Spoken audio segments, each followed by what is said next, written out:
Here he. Hello, everybody. Welcome to the Phoenix Elementary School District Number 1 Governing School Board meeting.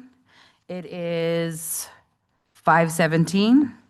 And Jaleesa, can we do a roll call for those that are present, please? Board Member Trujillo? Present. Board Member Graham? Present. Vice President Edmiston? Present. President Ovalle? Present. All right, so it looks like we have quorum, and so we're able to proceed.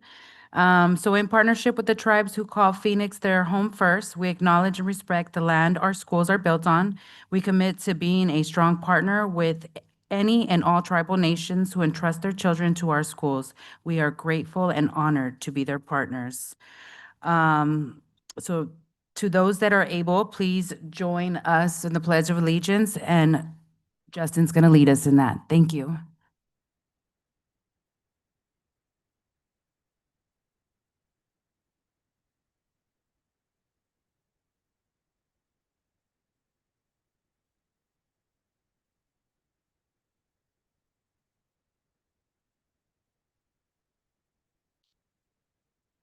All right, thank you so much, everybody. That brings us to the adoption of the agenda. So I'm going to ask Dr. Gonzalez, are there any recommendations for the adoption of the agenda? Madam President, we recommend that you adopt the agenda as it is presented. All right, can I get a motion to adopt the agenda as presented? So moved. And can I get a roll call, please? Oh, get a second. I second. Board Member Trujillo? Aye. Board Member Graham? Yes. Vice President Edmiston? Yes. President Ovalle? Yes. All right, with that, the motion passes. And so now Dr. Gonzalez is going to give us an update for current events. Would you please update us? Gladly. Madam President, members of the board, cabinet, our audience and viewing community, as you can see, we are prepared for our spelling bee tomorrow. This is our 4th annual district-wide spelling bee, and the event will be live streamed tomorrow on a Zoom link. So if you want to watch the event live, please make sure that you check out our website where the information will be posted and the link will be available for you to watch. It's an exciting event, and we're so proud of all of our students who have worked hard to make it to our district-wide spelling bee. This week, we also celebrate the legacy of Dr. Martin Luther King Jr. and his leadership in fighting for civil rights. We believe in the right for every child to have a free, quality education. And this is a civil right that's fitting to recognize on the same night that we recognize our governing board members, because this is Governing Board Appreciation Month. And our governing board members are volunteers who choose to serve to make sure that all of our children have a quality education, and they serve of their own volition because it matters so much to them that the quality of education we provide our students is one that everyone can be proud of, and they work to serve our community. People don't always realize that governing board members volunteer their time to serve, and this service is not just here at the dais. It also includes visiting our schools, attending meetings, school events, advocating for the district and for public schools, and listening to our community and bringing concerns and ideas that they have to staff. Our governing board members all have jobs that are demanding of their time, but the take on the role of a governing board member is to make a sacrifice to their families and their loved ones for the sake of our children. So we are very excited to be able to say thank you to all of our governing board members who have made this commitment. And each of our schools has prepared different gifts for our board members that they were able to receive. That are made by our students, indicative of the work that our schools do on a daily basis. So tonight, we're pleased to recognize you and celebrate the difference you are making. We're also proud to celebrate our leaders in our Superintendent Student Advisory Council, or Student Advisory Team. So we have 2 students from Garfield Elementary who are going to be presenting on their findings so far as members of my advisory team. So first, we're going to hear from Citlaline an 8th grade student who is going to go to the North IB program, and she is an 8th grader. Hello, my name is Glenine Otegua. I currently attend Garfield and I am in 8th grade. I hope to attend North High School. So far for me, the biggest highlight of being part of the superintendent student advisory group has been to go to places to represent our school.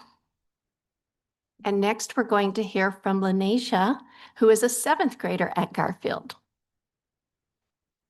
Hello, my name is Lanesia Anderson. I currently attend Garfield and I am in 7th grade. I hope to attend ASU Preparatory High School. So far for me, the biggest highlight of being part of the Superintendent Student Advisory Group has been for me stepping out of my comfort zone and meeting new people. We are members of the Superintendent Student Advisory Team. Our work as a team provides us with leadership opportunities to improve our schools and the school district. Several of the Student Advisory Team students are participating in our school's district safety community. These students will be meeting monthly with the team to provide student voice to this important work. The Superintendent Student Advisory Team has its next virtual meeting tomorrow. We will be analyzing data from a belonging feedback form that we completed and discussing how to present this same form to all the 5th and 8th grade students across the district. Of the 14 responses from our group, the data is showing that all respondents feel that everyone, most or some people, who come to our school are welcomed. There is a mixed response about how we feel students treat staff members. Most respondents feel that the staff treat students and other staff with kindness and respect. 87.6% of us always feel safe at school. 21.4% of us sometimes feel safe. All respondents want our school to be a no place for hate schools. Many ideas for projects were also shared through the feedback form. We'll also be conducting focus groups with younger students so that we include their voices in our research and have an opportunity to collect and analyze quantitative data. After we gain more feedback from all 5th and 8th grade students across the district, as well as from the younger student focus groups, we will analyze all the data and use it to create a recommendation for a district-wide belonging project. We are excited to continue sharing our progress with the board, school, cabinet, and community at future school board meetings.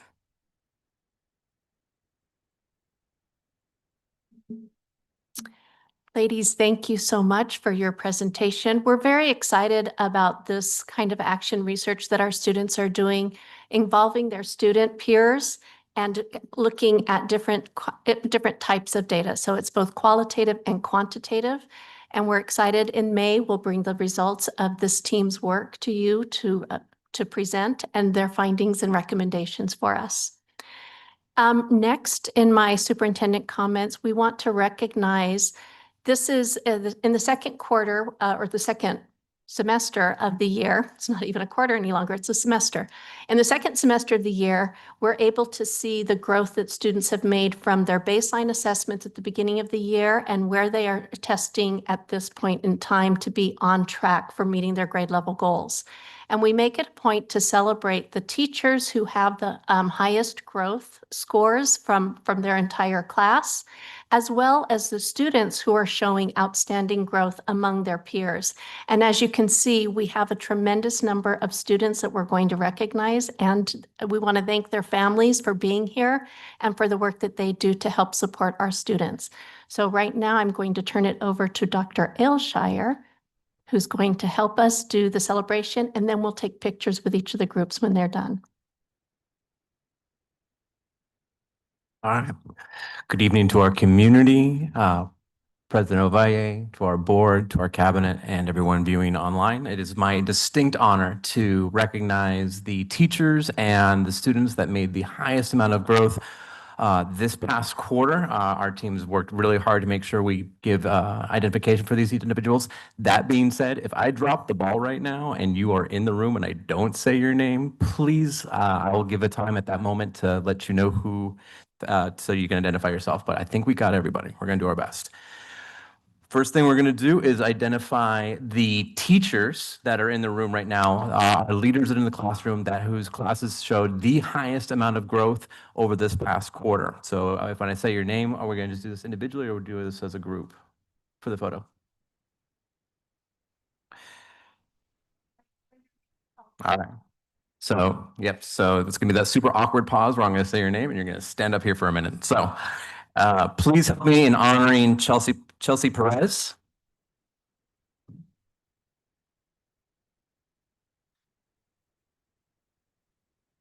No, Church, Miss Leslie Church. Twice. Yep, no, she's got two. One. Ms. Chen. We've got two. Ms. Guo.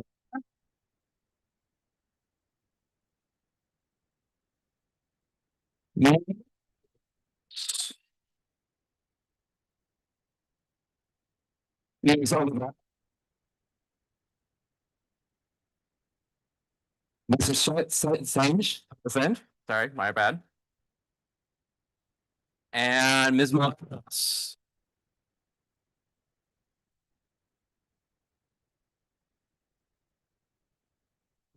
Is there any teacher who in the room right now that we want to make sure we recognize you as part of our picture?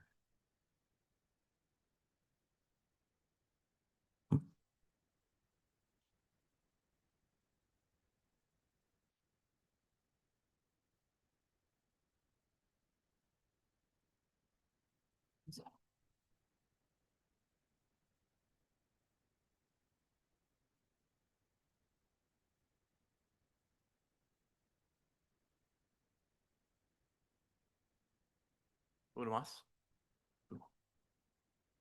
Nicole. Nicole. Two more.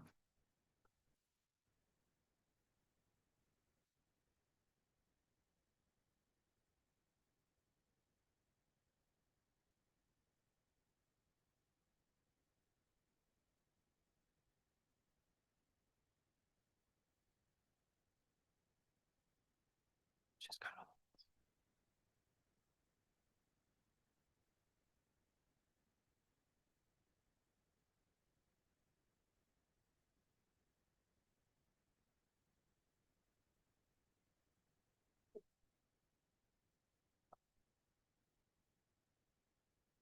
That's okay. Okay. Woo!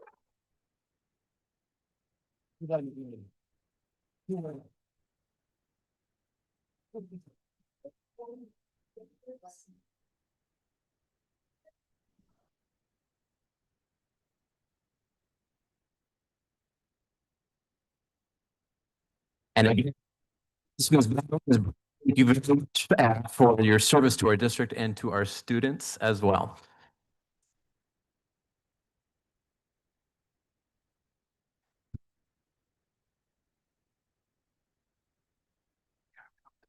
All right. Now it is my distinct honor to go ahead and announce the students. Again, if we miss any of our wonderful students that are in the room, Ms. Nicole right there is your guide to making sure we get everybody accounted for. So I'd like to first go ahead and honor Jeremy Below. Academic excellence.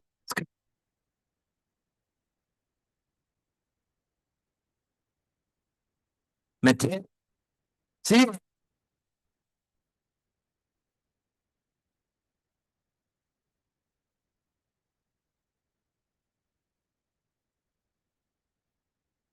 Maxine.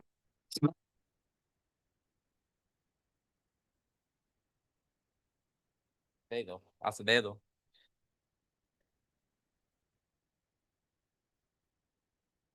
Esteban.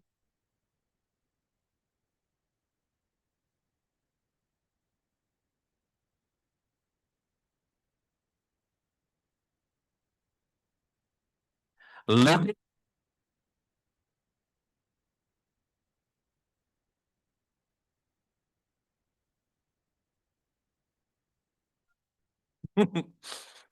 Quentin Rowe.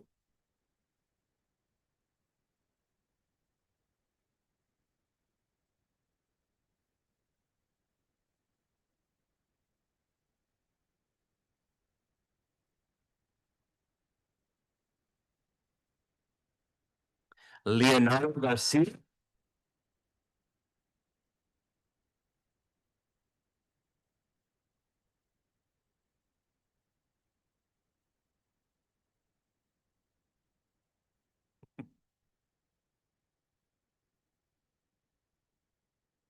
Okay, and this is where, at this time, is there any of our phenomenal students that I failed to recognize?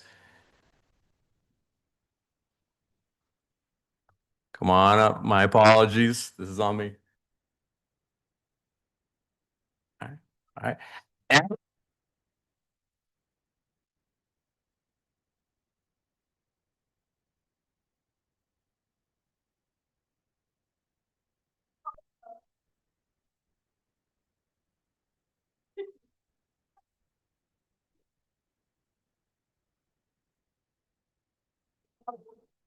Oh,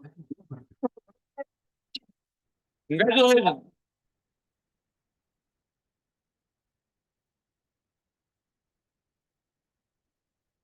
He's all in. Athena Castillo Cañas.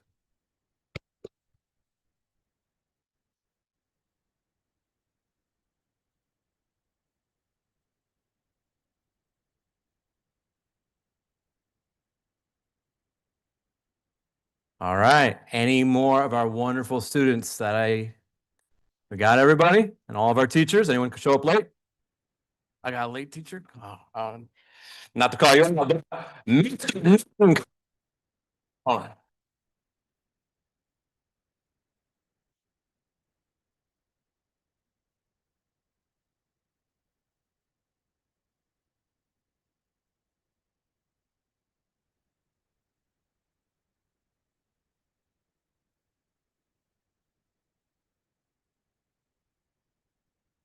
And it's my honor and privilege to announce one more student, Sergio Grado. Come on.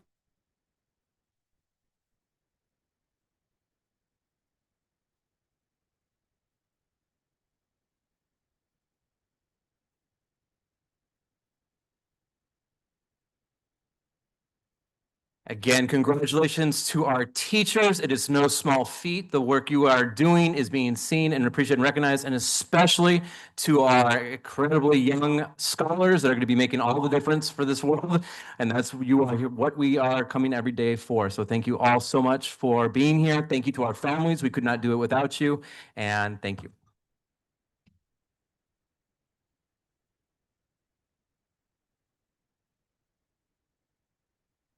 And Madam President, with that, that concludes the superintendent comments. Awesome. Congratulations, everybody. That moves us on to B2, which is board members' reports. Does anybody have anything that they would like to report? All right. Well, I'd like to thank Faith North. I went today for the recycled fashion show. I really liked it. It was super creative. They set it up very beautifully. And I just want to thank the staff and all the families who put time and effort into that whole event because it was super beautiful. And now I'm going to enroll my kid. I'm just kidding. Okay. I just wanted to thank staff for the work that went into the Kindergarten for a Day event as well. I've been thinking about that since last week and appreciate that. It's a lot of the type of programming and initiative we've been talking about to get new families into the schools, kind of like pierce the walls, solicit feedback. I think it's more of that. We can't have enough. Thank you. All right, so that concludes our board members' reports, and that moves us to community communications. We do have a few, we have a few speakers here, and so we're gonna start off with Miss Maria Rodriguez.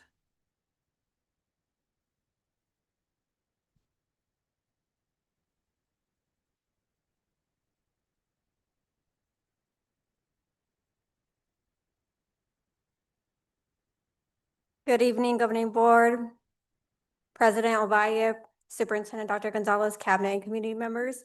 My name is Maria Rodriguez. I stand here as an ESPA president. I would like to take this opportunity to pay my respects to Mr. Perry Young, a valued member and officer of ESPA.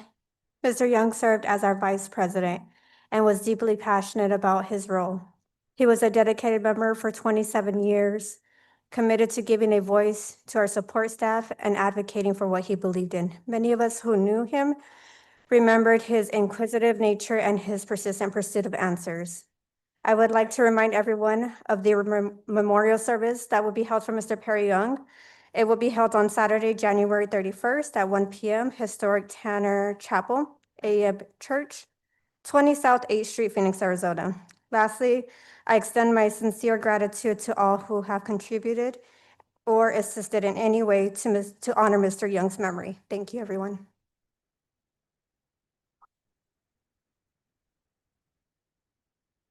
Thank you so much for that. Next, we'll have Nicole Goodwin come down.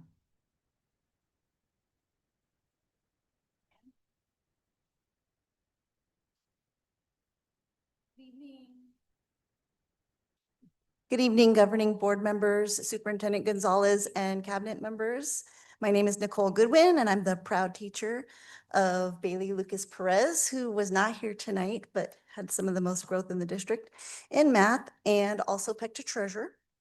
I would like to thank everyone from ESPA, PECTA, and the district office for the work we have accomplished together through Meet and Confer, including a $5,000 hard-to-fill stipend for psychologists, which I just heard on the news that Arizona statewide has a shortage of psychologists. So thank you for trying to keep them here. No formal observations for highly effective teachers in the 2026-27 school year. A longevity stipend for veteran staff to help retain those highly effective teachers as a benefit to our students. And the formation of a bereavement leave bank beginning in 2026-27. I also want to say how much I appreciate the Monday following winter break being designated as a full work day. I had such a restful break because I knew I had a full day to work before my students returned from their breaks. Also, I've only received positive feedback about the $1,400 base salary adjustment one time before winter break. So thank you to Mr. Whittle and Dr. Bowman for all your work.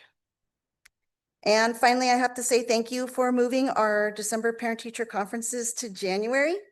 December conferences are always poorly attended because parents are busy or sick, just like us. And personally, it was nice to have one less thing on my long December to-do list. Thank you again to everyone who had a role in these positive outcomes of our collaboration and advocacy.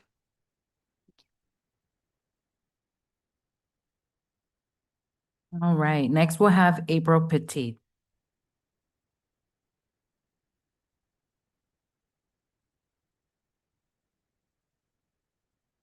Good evening, everyone. My name is April Pettit, and I'm the proud PECTA president.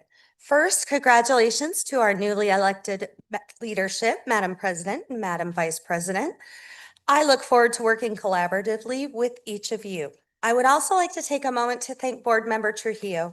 Her leadership during the incredibly difficult consolidation process last school year cannot be overstated. Throughout that challenging time, she demonstrated unwavering support for our schools and community. Ms. Trujillo consistently shows up at community events, PECTA socials, school gatherings, and so much more. And that presence matters deeply to our employees and families. I truly cannot imagine what canvassing would have been like without her leadership and guidance.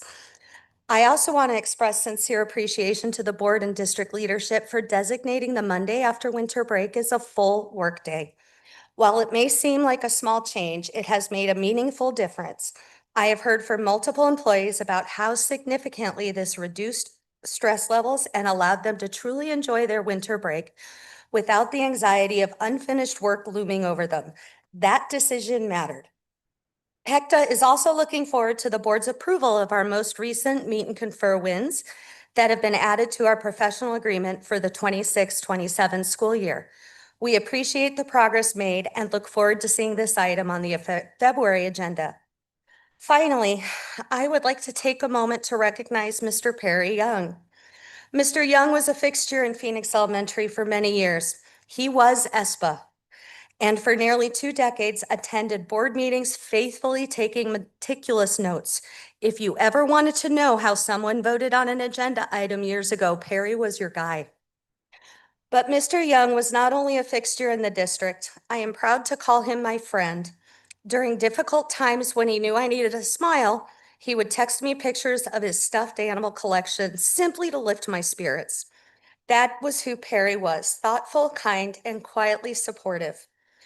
Losing Mr. Young is like losing a piece of the heart of the district. I hope many of you will be able to attend his memorial service on the 31st. Thank you for your time.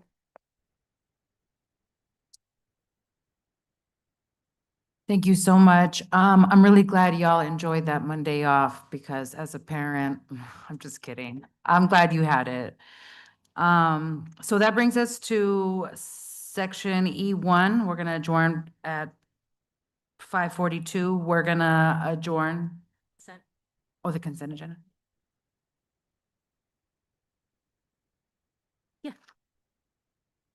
No, just go back to item D.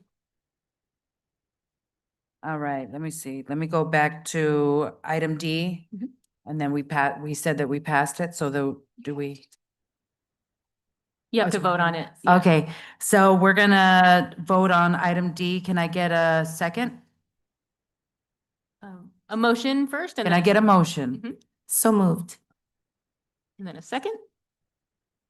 Second. And can I get a roll call? Board Member Trujillo? Aye. Board Member Graham? Yes. Vice President Edmiston? Yes. President Ovalle? Yes. All right, so now that brings us to item E1 at 5:43. We're gonna adjourn for a executive section. It should be about 30 minutes, so hang tight. Can I get a motion to adjourn? I move that we adjourn to executive session. I second. Sorry, this is just the attorney being picky. So usually you'll want to make a motion to go into executive session for the item listed on the agenda, or you want to read the whole thing for executive session, either one. You can get a motion to convene an executive session pursuant to ARS Section 38-431.03A1 for the purpose of the formative evaluation of the superintendent. It's number 2. Yeah, that's number. And someone can just say so moved for the one that I just read. Thank you for that. Mhm. Okay, so I'm going to read number 2. The governing board may convene for an executive session pursuant to ARS Section 38-431.03A1 for the purpose of formative evaluation of the superintendent. So moved. I second. Then a roll call. Okay, can I get a roll call, please? Board Member Trujillo? Aye. Board Member Graham? Yes. Vice President Edmiston? Yes. President Ovalle? Yes. And now I say the time. Okay, so it's 5:45. We're gonna adjourn for about 30 minutes and we'll be right back. Thank you.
All right, welcome back, everybody. I move that we resume to regular session. Can I get a second?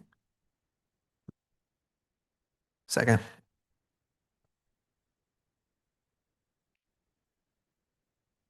Angelisa, can I get a roll call, please? Board Member Trujillo? Aye. Board Member Graham? Yes. Vice President Edmiston? Yes. President Ovalle? Yes. All right, and then that brings us to action item F1. That's to receive and discuss the presentation of the future of Fillmore property. Thank you, Madam President. And this evening, Ms. Sarah Sims will be presenting on this item. Thank you, Dr. Gonzalez. Good evening, Madam President, members of the board, fellow community.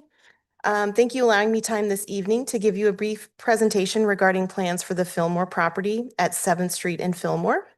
We made a commitment to the community and the board to keep you up to date with any developments regarding the property, and we are here tonight to begin that conversation.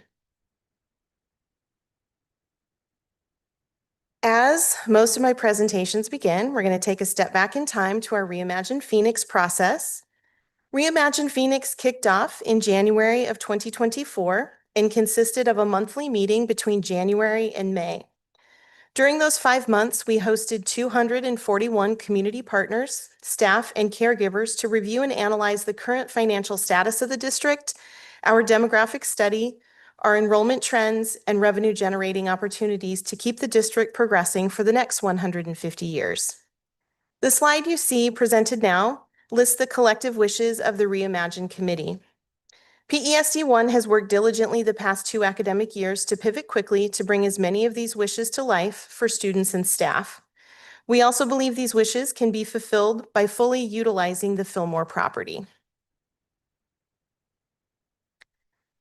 Another very important piece of the Reimagine process was gathering feedback from staff. An electronic survey was open for 1 month to allow staff to provide feedback.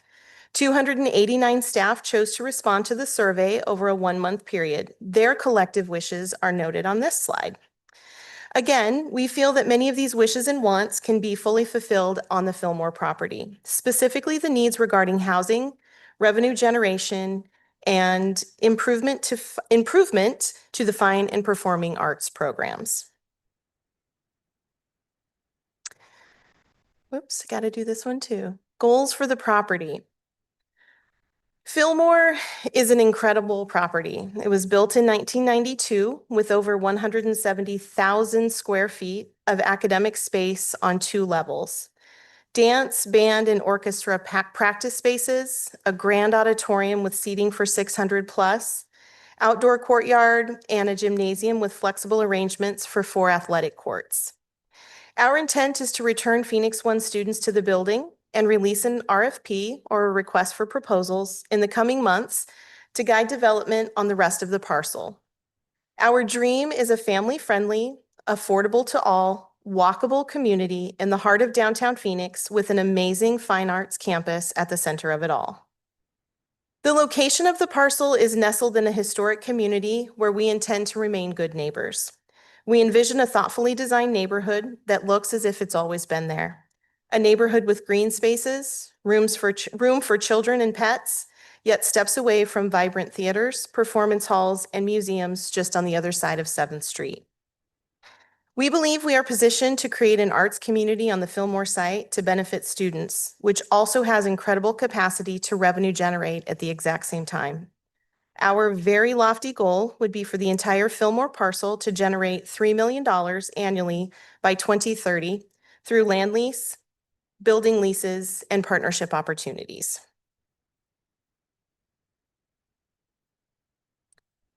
In this slide, you will actually see an aerial image of the Fillmore property. The entire parcel is just over 14 acres. The school occupies between 6 and 7, leaving another 6.5 to 7 acres available for development. The red outline above shows the portion of the parcel that will be available for development and outlined in the request for proposals.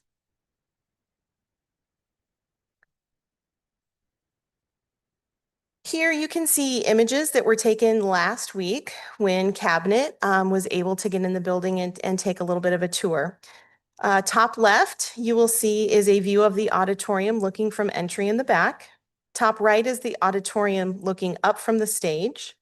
Bottom left is one of the dance rooms. You can see the beautiful hardwood flooring in the mirrors, allowing for professional type rehearsal spaces for students.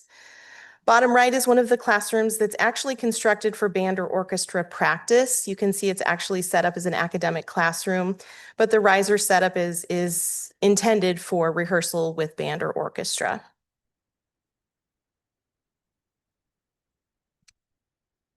Possible partnerships. Given the close proximity to the Phoenix Art District, we envision partnership with a variety of youth arts organizations and museums. We envision public school and community partners working to provide unique programming that really sets this campus apart from other fine arts campuses in the area.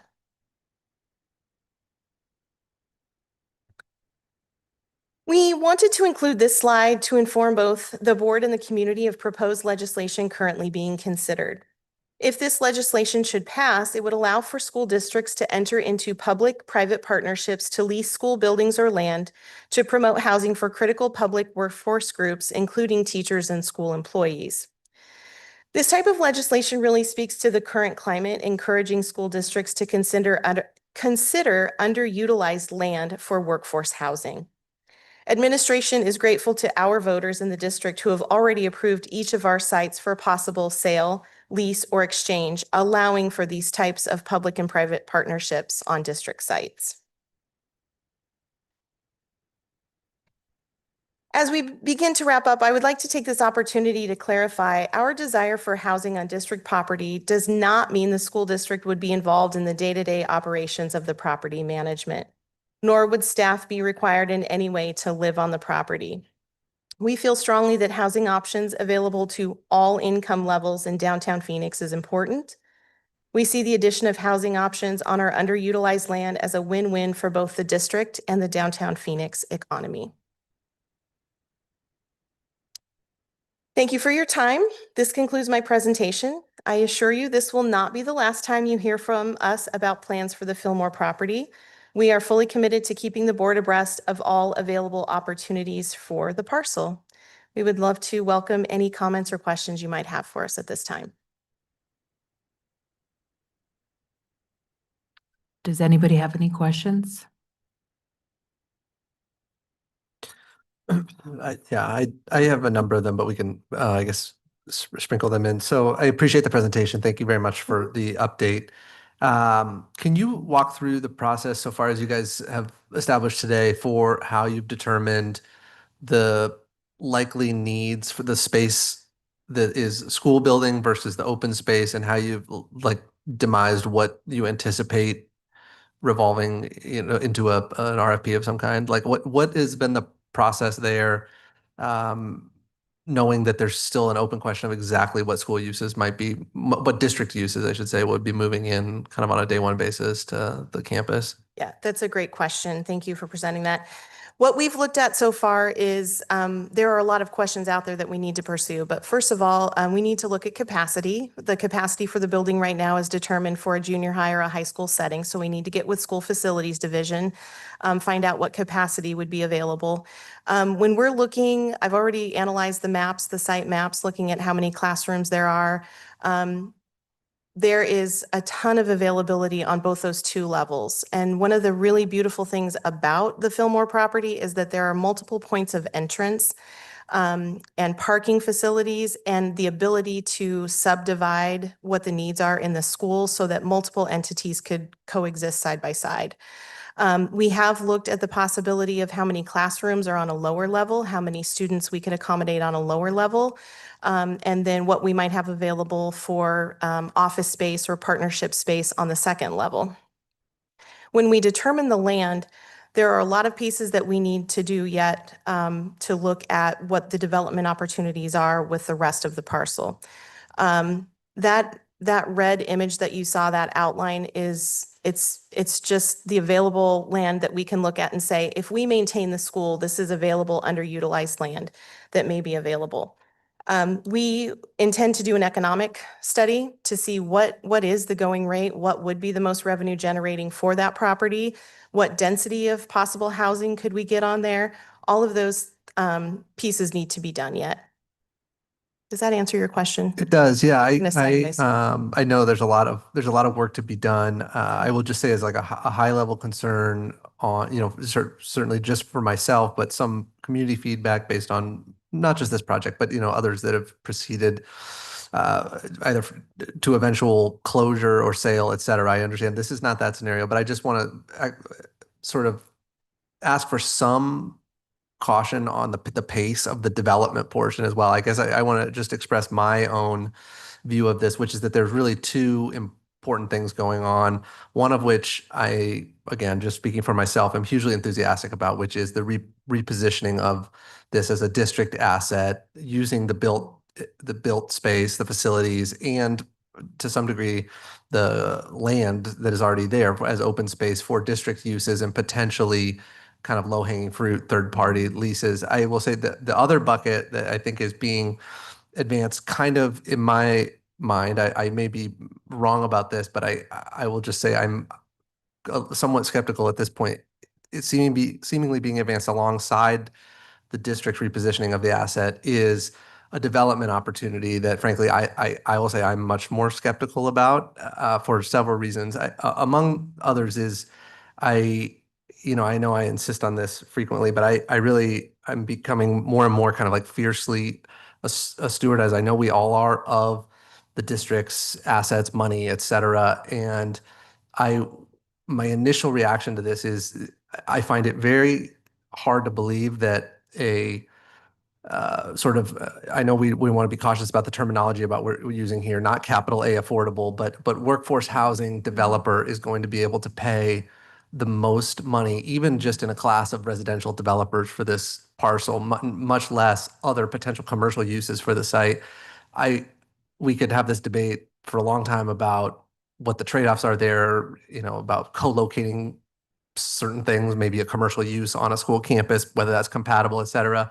If nothing else, I will say, and this I know resonated with certain members of the community, myself as well, the stated primary public goal at the time of a very frankly contentious termination decision with regard to ASU Prep was that they were paying what was represented as a below market rent. And so without relitigating that again, I think that even pushes the bar higher that if this is going to be sold or leased, some portion of this campus, all of the campus, it must go first through some threshold of credibly saying this is getting the district the most proceeds possible under a set of facts. I think that the goal of providing workforce housing is a noble one. I do not think it is this district's job to solve the deficiencies that have been created within our market within the city of Phoenix. There are a lot of parties that are working hard to solve this problem. We could debate how good of a job they're all doing. It's clearly still a problem. I am very sympathetic to the challenges to find attainable housing. And I know I'm belaboring this to some extent. I just wanted to say early on in this process that I I think that there is more work to be done to demonstrate that the district should basically shoulder part of the burden here in terms of taking what will be, frankly, a below market rent to contribute toward production of housing that at this point is very much a gamble to begin with. I mean, this is a very tough development environment. It's not a sure thing that anyone will be able to execute here.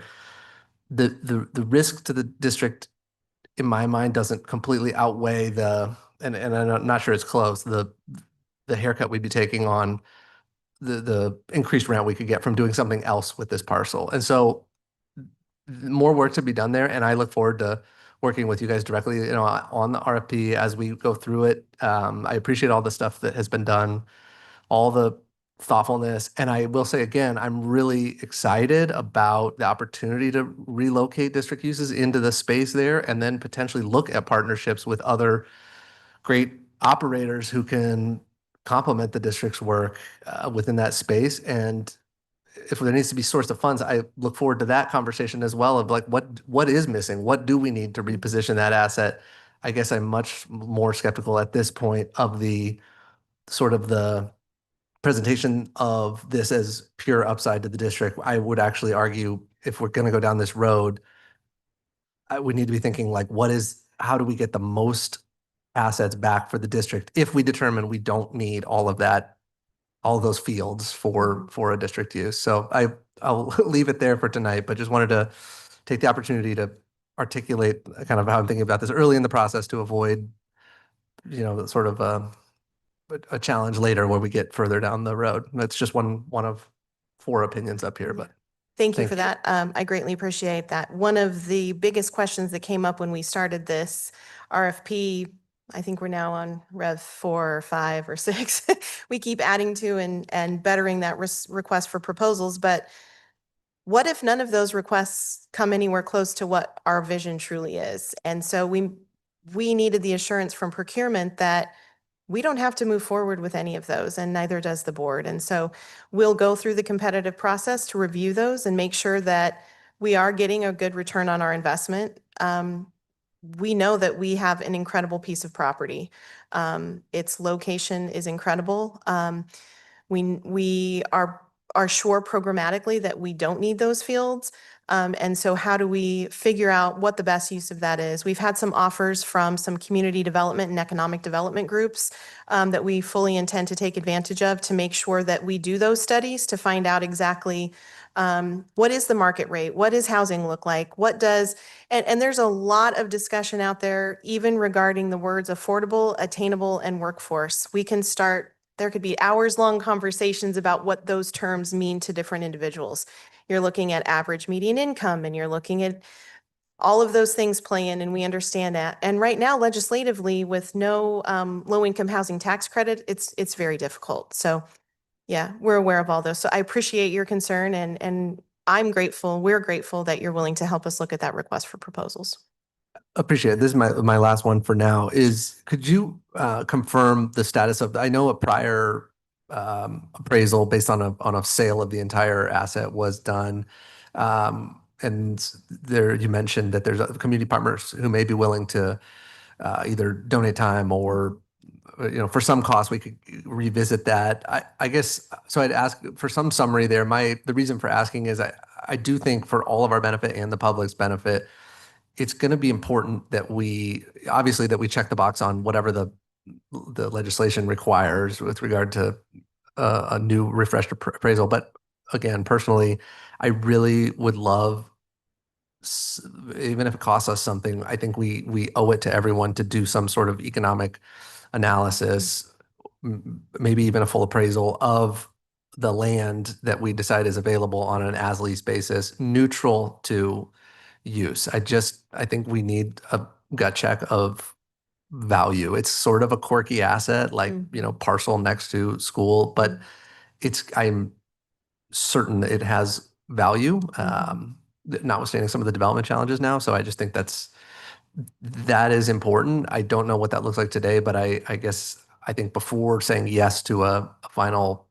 proposal, et cetera, we need to have some sort of arm's length economic analysis that takes a wide ranging view, agnostic to the use. Agreed. We have a proposal as the parcel sits as is with the building and the fields, but the economic study needs to be completed. You're welcome. Any other questions? I just have a few comments.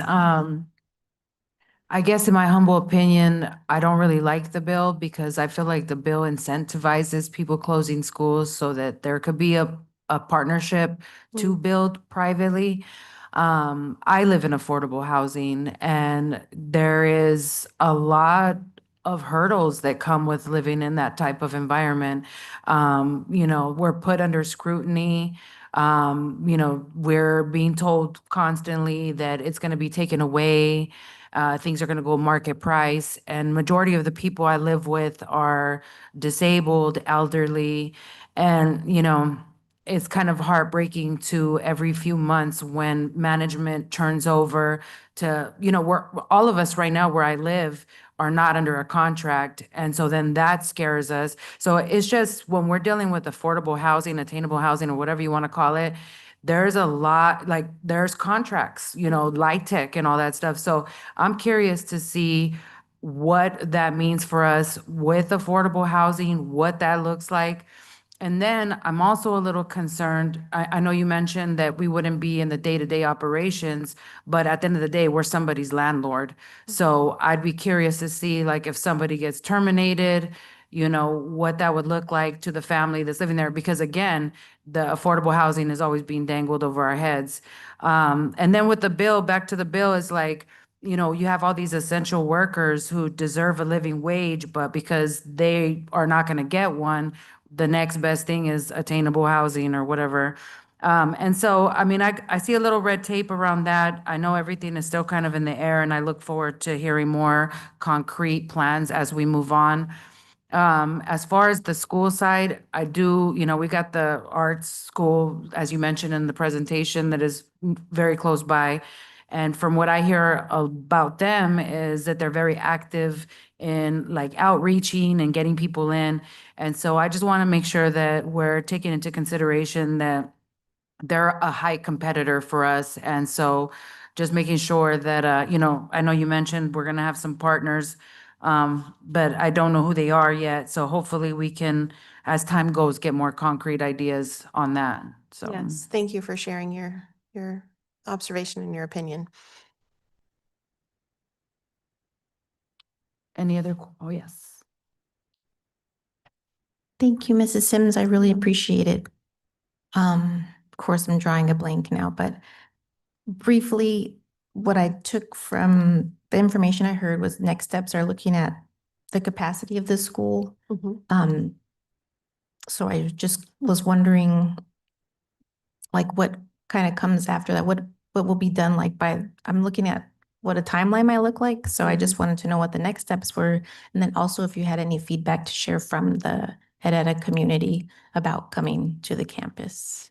Yes, so next steps with the capacity, that is something that's determined by school facilities division. It's looking at square footage and then they look. Oops, did that just cut out or was it me? The age of students that would be in the building, and then that helps us to determine capacity. And so that would be something that Mr. Whittle and I will be working with School Facilities Division to figure out what capacity would be. And along with capacity, we're also looking at, are there any specialty programs in the district that aren't perfectly housed where they are? We do have the ability of a lot of square footage, 171,000 square feet of footage it's mind-boggling when you think about how much space that really is. Are there programs that would better be fit there with a few modifications? And so we are looking at that. And so that will also determine capacity if we have to take some of those classrooms for more specialty types of programming. And then other timelines would be completing that economic study. We are always in constant communication with our realty team to make sure that, as Mr. Graham mentioned, what is market rate? What should we be getting for rent in the property? If we don't need the full school building, what could we expect from partnerships, whether they be in-kind services that directly benefit the school district in some way? And we're perfectly aware of the gift clause. Those would have to be direct benefits to the district.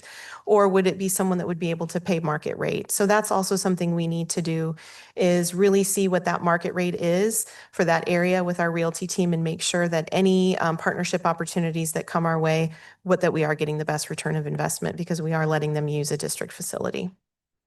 And then going back to President Ovalles's statement, our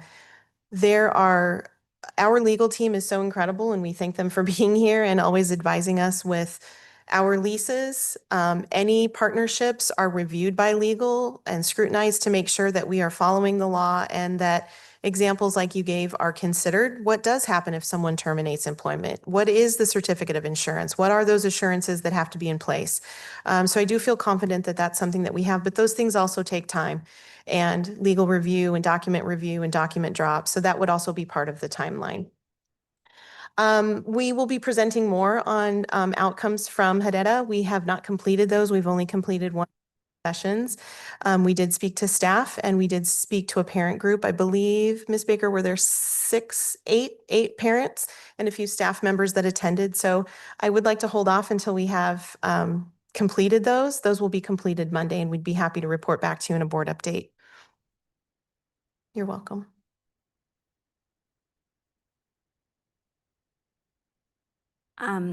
Thank you. I think based on what I've heard so far and what I'm hearing back, preliminary feedback, I think the first thing is, just that this needs to be very slow, deliberate, transparent with a lot of community engagement and opportunities for the community to give feedback on this.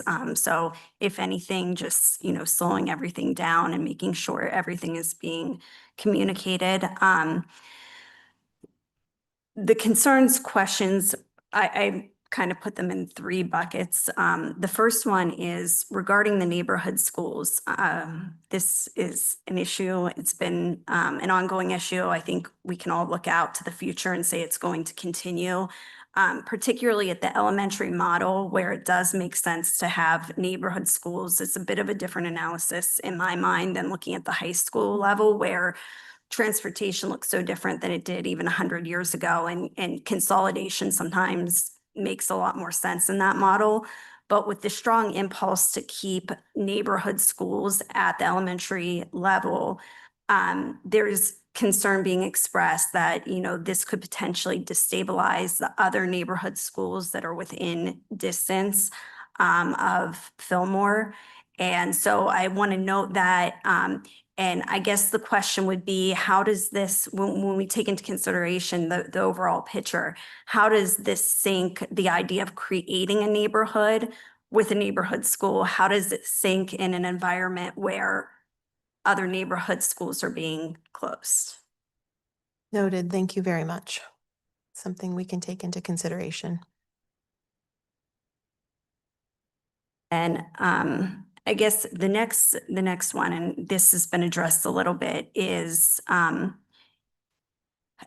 think, when it comes to looking at these properties and, finding the best way to use them for educational needs, direct educational needs, I do have concerns with this and whether it really fits that objective. And I think it goes back to the idea that, if there aren't direct educational purposes that these properties are needed for, then yes, this is going to be a hard conversation about what the next steps are. But I think we do, to the point that others here made, need to look at that overall picture and say, if over the next 100 years, this is not going to serve a direct educational purpose and it's not needed for an educational purpose, then what is the value to the district of keeping it versus doing something else? And the last point that is related to that, I will say on the affordable housing issue, we all know that this is a huge issue. I think it's been a huge issue in our society for my whole life. I've worked at the federal and the state level, and I've had local exposure, and it's one of those issues that we don't ever manage to fix. Now, what I would say is it's not unfixable. It's certainly a fixable issue, but yet the cost of housing never, ever goes down. And so I also have extreme apprehension with this legislation at the state level. As far as, I think the motivation is, a good one, most likely. But the idea that this is going to be an effective way to actually open up access to affordable housing in this context, I have a lot of concerns about how that would actually play out. So I think that that's all for now. Thank you. If I may respond to one piece of that in the middle. Our ability to revenue generate on a lease, either be it a land lease or a building property lease, I want us to keep top of mind that those funds are flexible and they're able to go directly back to student programming. That's very different than if we were to sell the property.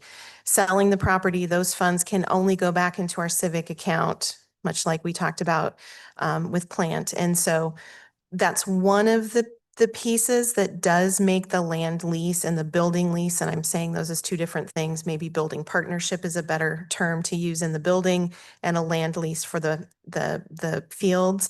But that is a way that we're able to infuse funds directly back to students, is if we're able to lease. And so that's just one piece that is always top of mind to Cabinet when we're thinking about possibilities with land, is how do we improve programming? How do we improve experiences for students? And all of those are able to be done with lease proceeds as opposed to sale. So just a comment, but thank you for your comments. We'll definitely note those. I'm assured you're taking good notes for me. Thank you. Any other questions? All right, no more questions. Thank you. Thank you so much. All right, that moves us on to action item F2. To a presentation on the process of private placement and continuum of special education services. Dr. Gonzalez, who will be presenting tonight. Madam President, members of the board, our presenter on this topic will be our Director of Exceptional Student Services, Mrs. Alicia Zelvis.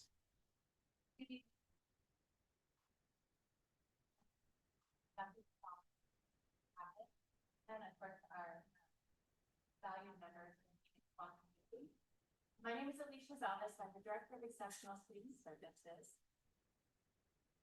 Thank you. I apologize. My name is Alicia Zelvis. I'm the Director of Exceptional Student Services. And tonight I'm going to talk to you about a small group of students, but very mighty and important group of students, and how we decide on placement for one of the services we provide as special education.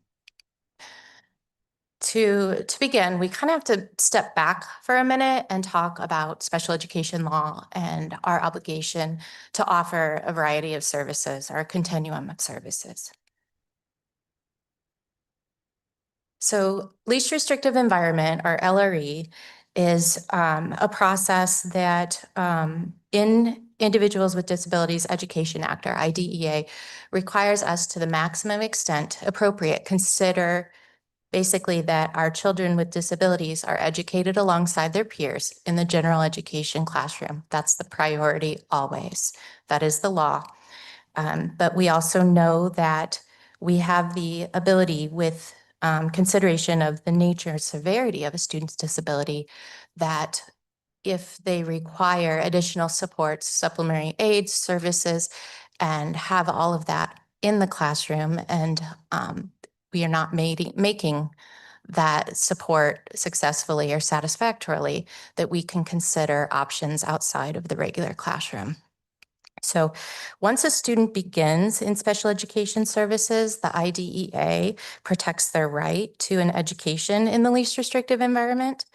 And that IDEA mandate, as we covered, is something that we always have to consider first in our placement. When a student is identified in initial placement, that does require parent participation and agreement, and that all decisions regarding special ed services are made by the required members of what's called an individualized education team, or the IEP.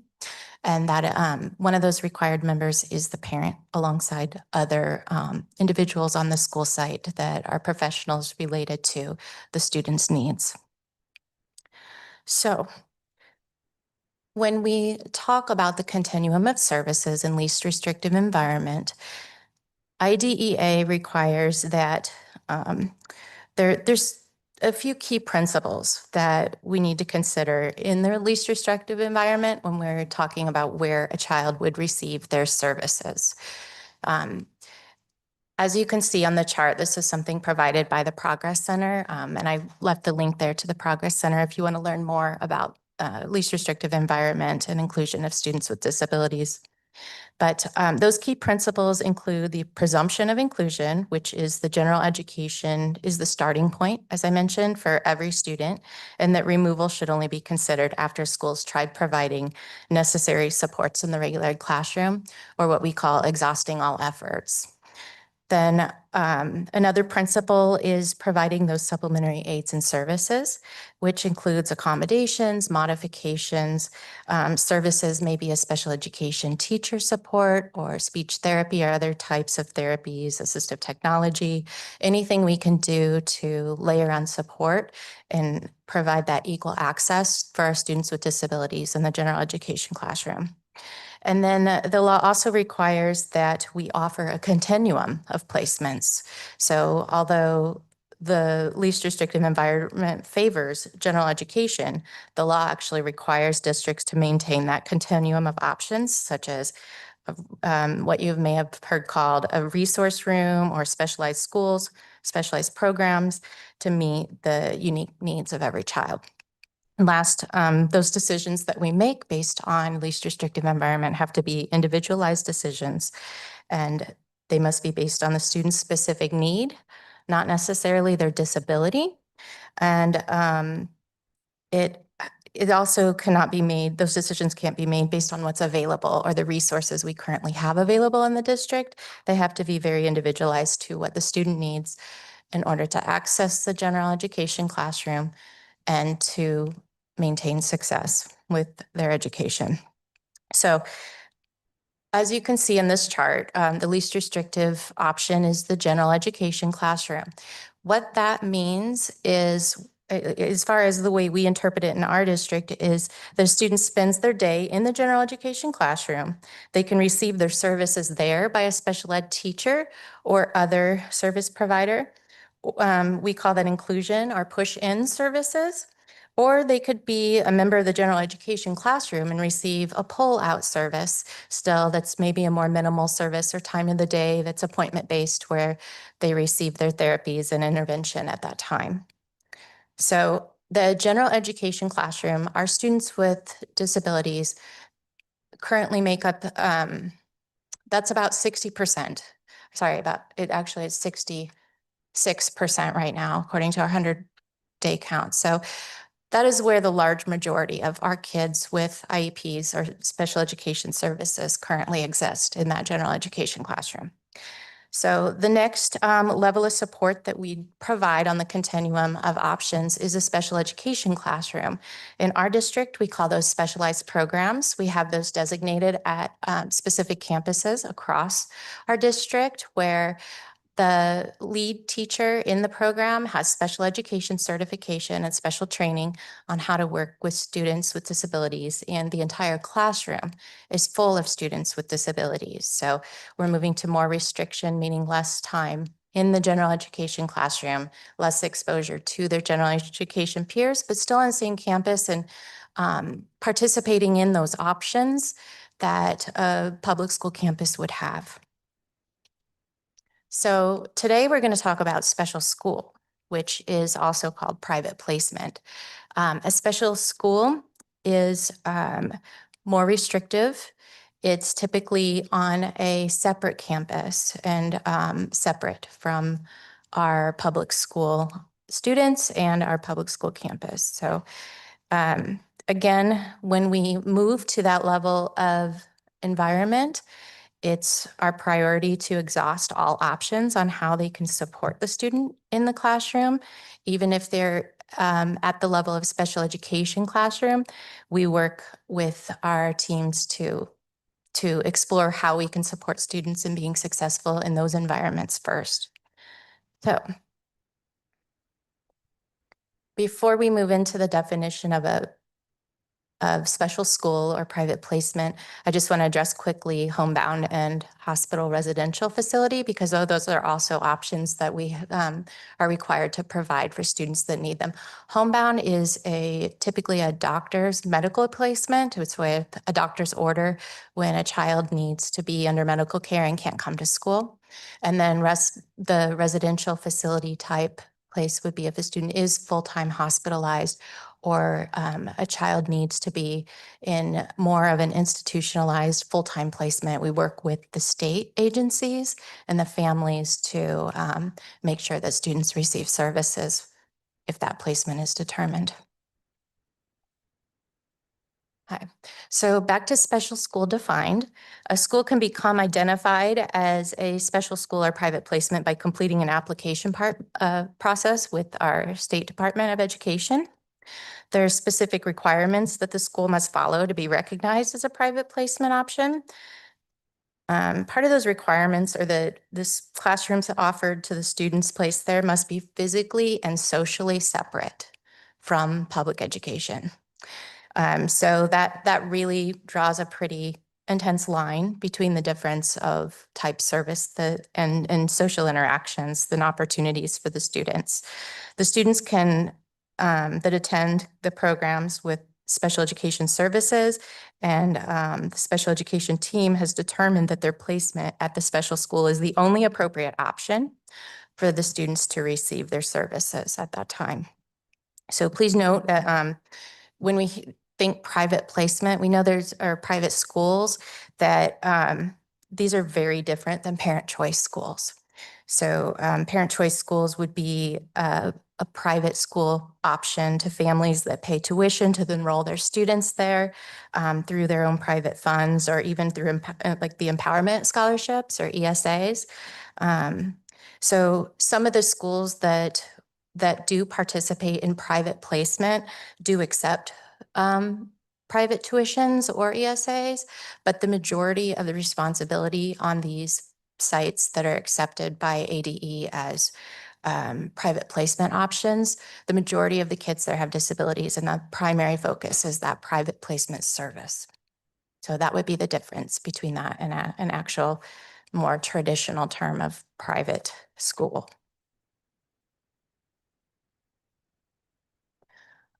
So when we're making considerations about how do we determine if private placement is the best option for a student, we first look at the multiple factors of the least restrictive environment in the regular education classroom or special education classroom.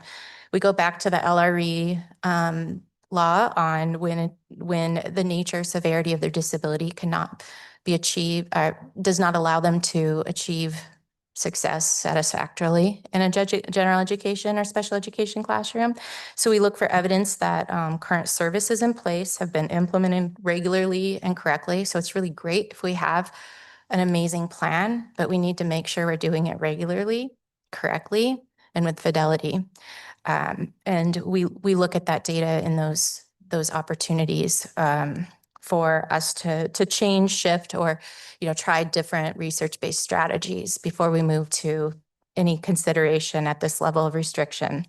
So if all efforts through these strategies and supports have been exhausted to attempt to accommodate the students successfully in their current environment, that we then may look at additional options such as private placement.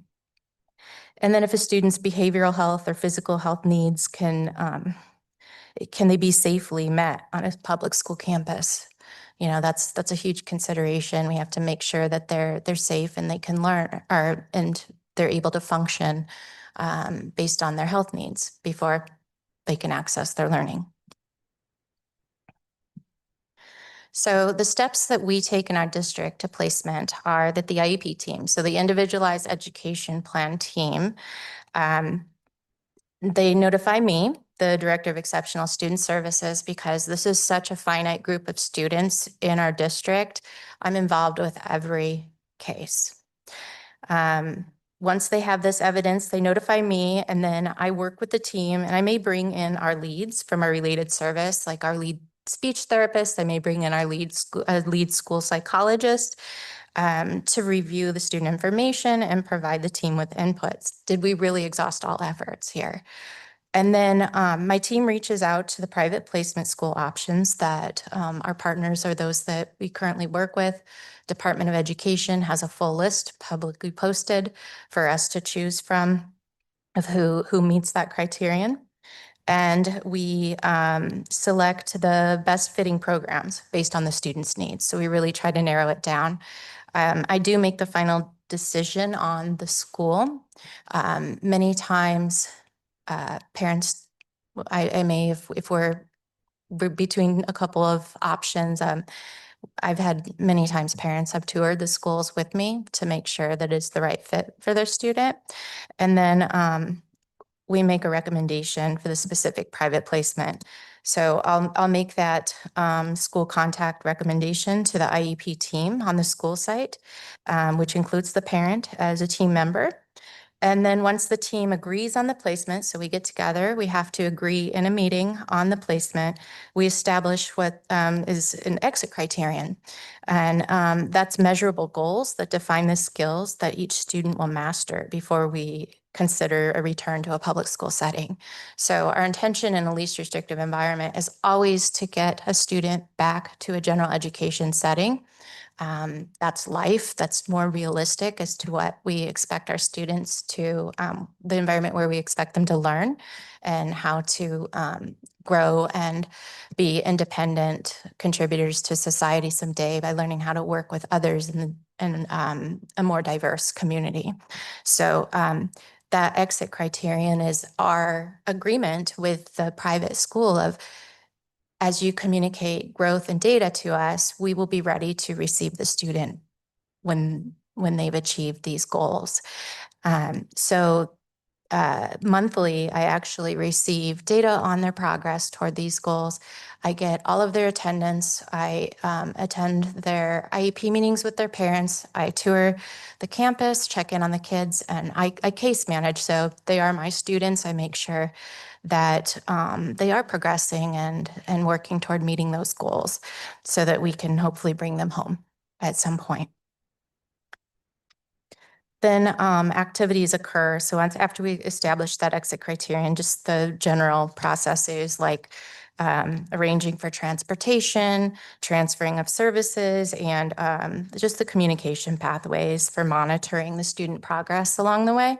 Like I said, I do get those regular reports on how our kids are doing, and then I physically attend the campuses to see them and make sure that they're happy and doing well there, and learning. So this is a list of our current and private placement partners. I indicated here the ones that we are currently using this year. And then there's a few additional on there that have been past or regular partners that we use. This list isn't fully exhaustive of what's available, but it is what we have narrowed down to be what meets the needs of the students that we currently have enrolled. So I have a little description of each just so you have an understanding of why we've selected these schools. For example, Excel has a unique programs for students with unsafe behaviors and a program for students that are medically fragile. We use them for their proximity because they have a metro campus and they have a high level of data monitoring and highly trained staff that can accept students exhibiting high levels of physically aggressive behaviors. The Austin Centers for Exceptional Students, or what's more widely known as the ACEs, they have two programs within one building that are very specific for students with emotional disabilities, and then they have programs for students with cognitive disabilities and or autism. We choose the ACEs because they have a low staff to student ratios. They have highly trained behavioral technicians, which is a kind of a step up in education or test and training instead of a more typical instructional assistant or classroom assistant. And then they accept students exhibiting high levels of physically aggressive behaviors as well. We've worked with Banner Academy for students, specifically for students with mental health disorders that have reached high levels of safety risks. Our Beyond Autism is our newest partner and provides a placement for our students that are autistic and are in need of life skills focused instruction currently. They also focus on applied behavior analysis techniques, which is a research-based approach to working with students with autism and those exhibiting higher levels of behavioral needs. And the ABA techniques and life skills is their priority for instruction before they can access academic instruction meaningfully. So maybe kids that are more just trying to get them to react or respond to instruction or engage in an activity. And then Foundation for Blind is a partner. Foundation for Blind Children is actually a partner that provides services in our school campuses currently. And then they also have a separate private school for blind children and also for students that are medically fragile. So Foundation for Blind currently provides our vision teachers to us. So any students that we have with vision impairments on our school sites, they're our partner for those services. So we also in our district have established a private placement for students with emotional disabilities in the past. So Hurd Elementary, we were approved to be a private placement there. At one time, we had one classroom that was eligible for private placement.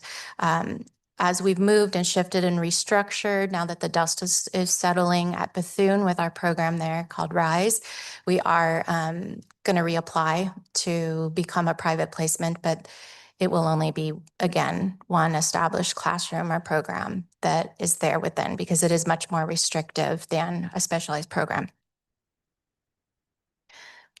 We currently have 9 students. So when I say it's a finite group of individuals, we currently have 9 students placed in private placement settings. We're using the 5 private placement schools at this time, but it does vary from year to year based on student needs because it is so individualized. So this is a general breakdown of price per student as far as tuition. Note on this chart that the costs do not always include services like speech therapy, counseling, occupational therapy, and other types of therapies that a student may need if they need one-on-one instruction or those kind of things. But these are pretty much our base price and our costs, general costs. I actually, when this was presented, our projections for costs were a lot higher. We've significantly lowered the costs since that, just based on, okay, if the student didn't show up, didn't enroll this year, or we actually exit students throughout the year and bring them back to our campus, and then we close those projected costs that you see there.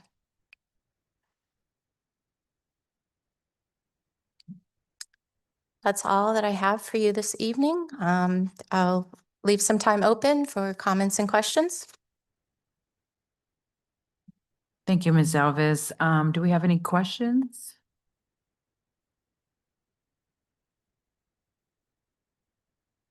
I have one. Just to clarify, with the partners, beyond the lease agreements, are there contracts with all of them? Or rather, I should say each of them? So every vendor that we use, we have to establish a contract of some sort for purchasing. Yes, with our private placements, we do have established contracts in place with them. We typically do not arrange those contracts until we find that we have a student need, or, you know, we anticipate that we know that students will continue there in the following year. Thank you. Any other questions? No? All right. Thank you. No problem. Thank you so much for what you do. Really meaningful work, especially with my little. Thank you. We love them. Thank you. All right. So that moves us on to G1, and that is to provide direction to the superintendent on the results of the formative evaluation. And I move that in accordance with ARS Section 3843(1.03)(a)(1), for the purpose of formative evaluation of the superintendent, the governing board recommends continuing guardrails and interns through May 2026 with consideration of feedback to develop new guardrails and interim measures through May 27. Can I get a backup? I'll second the motion. Board Member Trujillo? Aye. Board Member Graham? Yes. Vice President Edmiston? Yes. President Ovalle? Yes. All right. So with that, we move on to G2. We're gonna get a presentation or to accept the fiscal year of 2025 audit report. Dr. G, who will be presenting tonight? Our CFO will be presenting and introducing our auditor to present the findings for us. Madam President, members of the board, Dr. Gonzalez Cabinet, thank you for allowing us to present the fiscal year 2025 audit. Now, according to Arizona statutes, any district that receives over $2 million in their M&O budget capacity must annually go through a financial audit. So we have been going through this audit. It is complete. And we are here with our auditor from Advisant, who is an independent auditor that the district has hired to to go through all of our financials independently, and he'll be here to present on the audit findings. Mr. Dennis Maschke.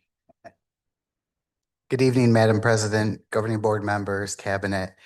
Thanks for taking the time to go through and listen to the audit results. So what I want to do is I want to start by talking about the audit process just a little bit. It's about a 6-month process, and even throughout the year, we contact management. We're in communication, asking them questions, and they'll ask us questions on particular compliance-related items. The process usually starts for the audit in June, where we go through initial meetings and we send out what's called an engagement letter that just sets the terms of what we're going to do as part of the audit. We have preliminary audit procedures. So as we go through the audit, you get audited over federal programs, state compliance requirements, as well as the financial statement audit, tying out all the numbers within your financials. So in that first visit, we take a really deep dive into your federal programs testing, as well as the state specific compliance requirements. Then after the AFR is filed in October, we get the financial statements. We start compiling them, testing assets, liabilities, revenues, and expenditures. And we hope to get this all done from October to the end of December, because the district will apply for certain awards that require us to meet that December deadline. The actual statutory deadline is March 31st, and there's bond compliance requirements that are due January, at the end of January. But for the awards, the goal is to always get done by the end of December. So there's 4 things that should have been put in your packets, and I'll go through each one of them pretty briefly. We have the financial statements, the single audit report, which is on the federal programs, a communication letter, and then the compliance questionnaire over state-specific questions. So the annual financial report, this is the large document. I think it's 98 pages this year, and it's broken down into 3 different sections. As part of our audit responsibilities, we're required to be independent. We use materiality levels and we test account balances on a test basis. We don't test every transaction, but we test on a sampling basis and based on materiality thresholds. We implemented one new accounting standard this year, which was called compensated absences. This is your accrued vacation and sick leave. Previously to this new standard, we would just record accrued vacation and sick leave that would be paid upon separation from the district. What the new accounting standard has us do is not only accrue what's going to be paid upon separation, but what also is likely to be used in future periods. So we're accruing a liability of if an individual has a balance, how much of that balance are they going to use over their course of employment, as well as what they might be paid at upon separation. We issued what's called the unmodified. It's a clean opinion. It's the cleanest opinion you can give on the financial statements. Just some key things to note within the annual comprehensive financial report. Page 6 is what's called the transmittal letter, presents key aspects of things that are affecting the district and the surrounding area. Our audit opinion letter is on page 15, where you'll see that we have an unmodified or clean opinion. Page 19 presents what's called the management's discussion and analysis. And what this is really a comparative from the previous year to the current year. What are some of those changes and why did things change, both in assets to liabilities, revenues, and expenditures? You have the basic financial statements starting on page 28. And then in the back, you have what's called a statistical section, which shows 10 years of historical information. So you can see trends in various activity as it relates to the school district. The second document I wanted to present is the single audit report. And this is the report on your federal programs as well as internal controls.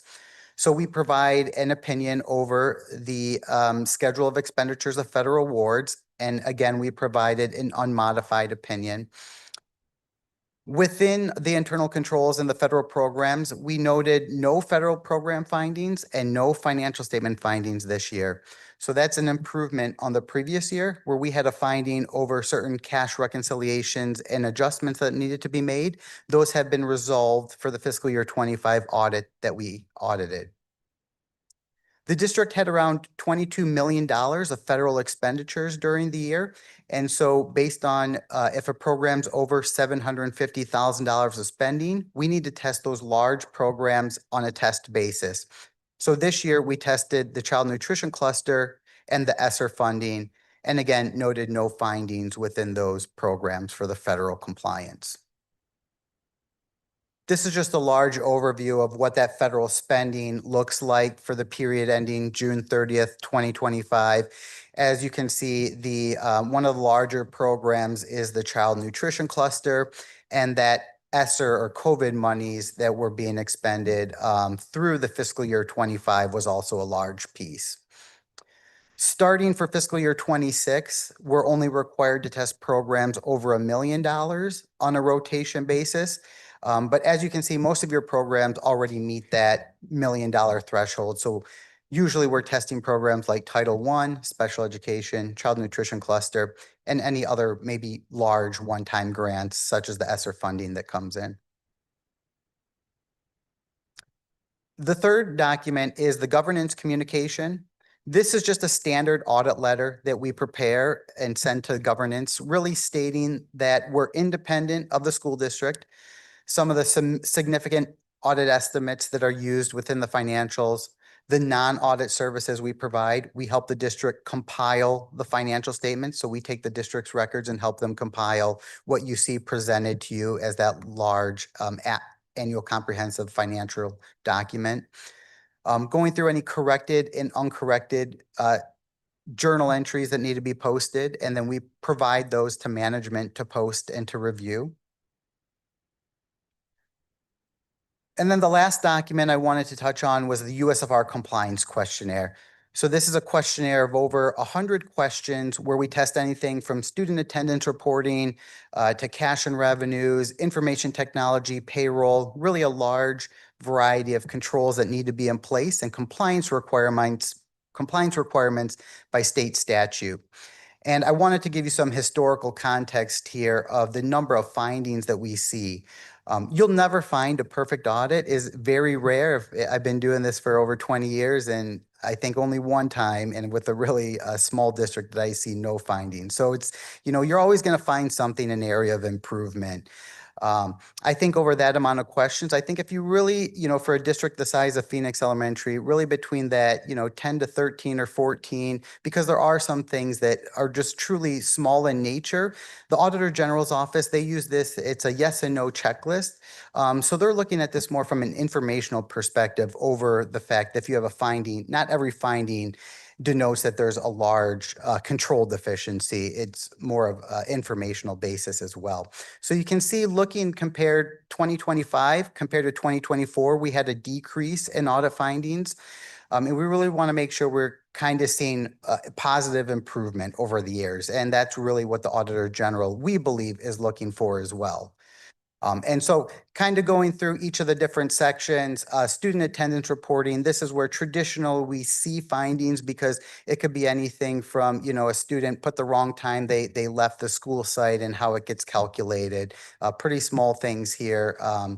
3 findings is fairly normal. Financial reporting, there was a couple things. This was more on like the timeliness of when the certain documents got filed. And so things are being corrected for future periods. With expenditures and procurement, one of the things that we found is that there was what we kind of call after the fact purchase. So the invoice came in after the goods or services were already performed. So we always want to make sure and recommend that those are being done, things are being approved before being purchased. Now, this was only 1 out of 25 samples we selected. There was one finding in credit card and travel. Accounting records and transportation. The one thing I want to note here is that we want to make sure that there's documentation to support those transportation route miles that get submitted to the state, as well as how the student count is being calculated. So that was one of the things that we found in that area. Within the governing board, and I was just talking to Aaron, he said you guys have already done this for this year, but making sure you have those conflicts of interest signed on an annual basis for all board members, and all employees have to do that as well, document if they have a conflict. And then those conflicts get put in a file and memorialized. So if the public does want to come in and ask if there are any conflicts, that information is available. And cash and revenues is another area where we kind of usually see a little finding here or there, timeliness of deposits. And when they talk about timeliness of deposits, it's just 7 days, not even 7 business days. So there'll often be, 1 or 2 out of a sample of 30 or 40 where it's deposited like 8 or 10 days later. That's a fairly common thing we see as well. Just wanted to show kind of our engagement team, the people you might see on campus as we come out. There's other people that work with us remotely as well, but this is the team that was out there and their positions, working with Aaron and his team. And really wanted to commend Aaron and the team for providing us all the documents that we request throughout the year. Seeing as though we didn't have any material weaknesses or significant deficiencies, I think that that's something the district should be proud of, is seeing that progress, and as well as a reduction in the amount of findings that we see on those various compliance requirements. Now, open up for any questions.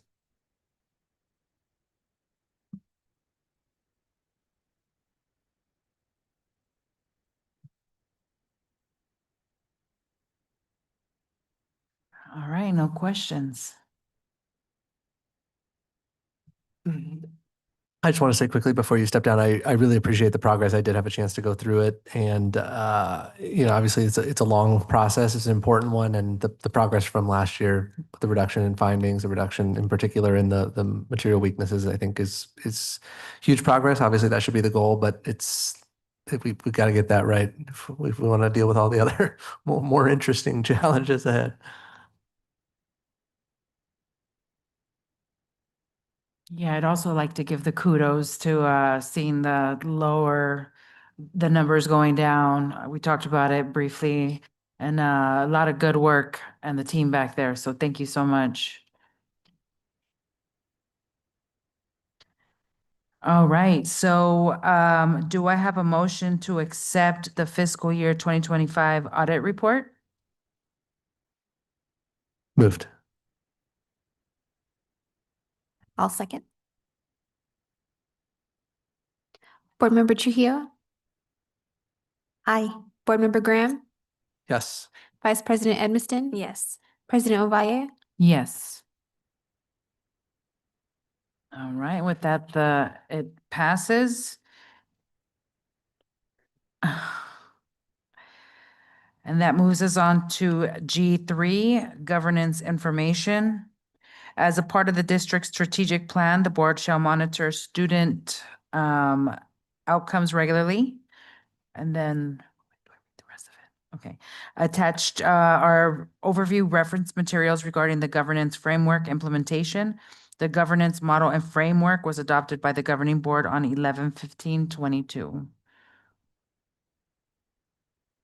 In keeping up with the goals and guardrails, this section of the agenda is dedicated to publicly reporting those goals and guardrails.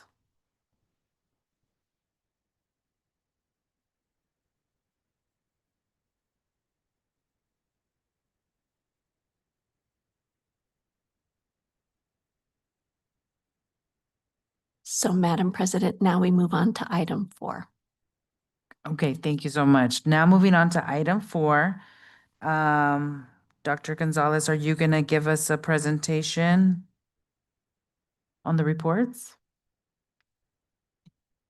Madam President, this is the section where we are evaluating our progress toward our goals. And if you will recall what we've started to do with this, because these are goals related to mathematics, we have a specific goal for 3rd grade mathematics, moving from 25% on passing on the AASA in August of 2023, moving to 40% passing by August of 2028. This is the first year that our students take the AASA test.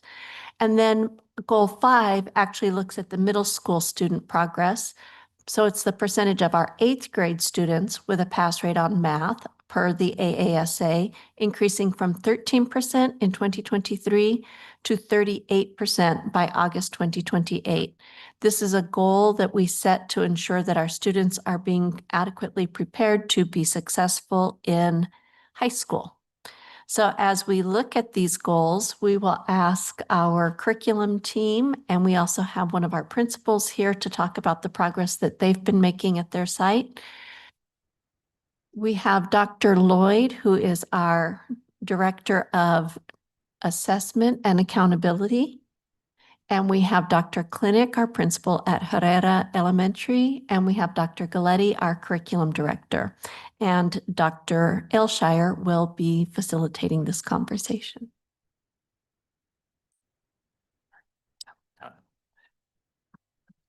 Good evening, Madam President, to our board, to our cabinet, and to our community. So we're going to have Dr. Lloyd. He'll go through and kind of explain some of the graphs and the data and the goals that are kind of shaping us.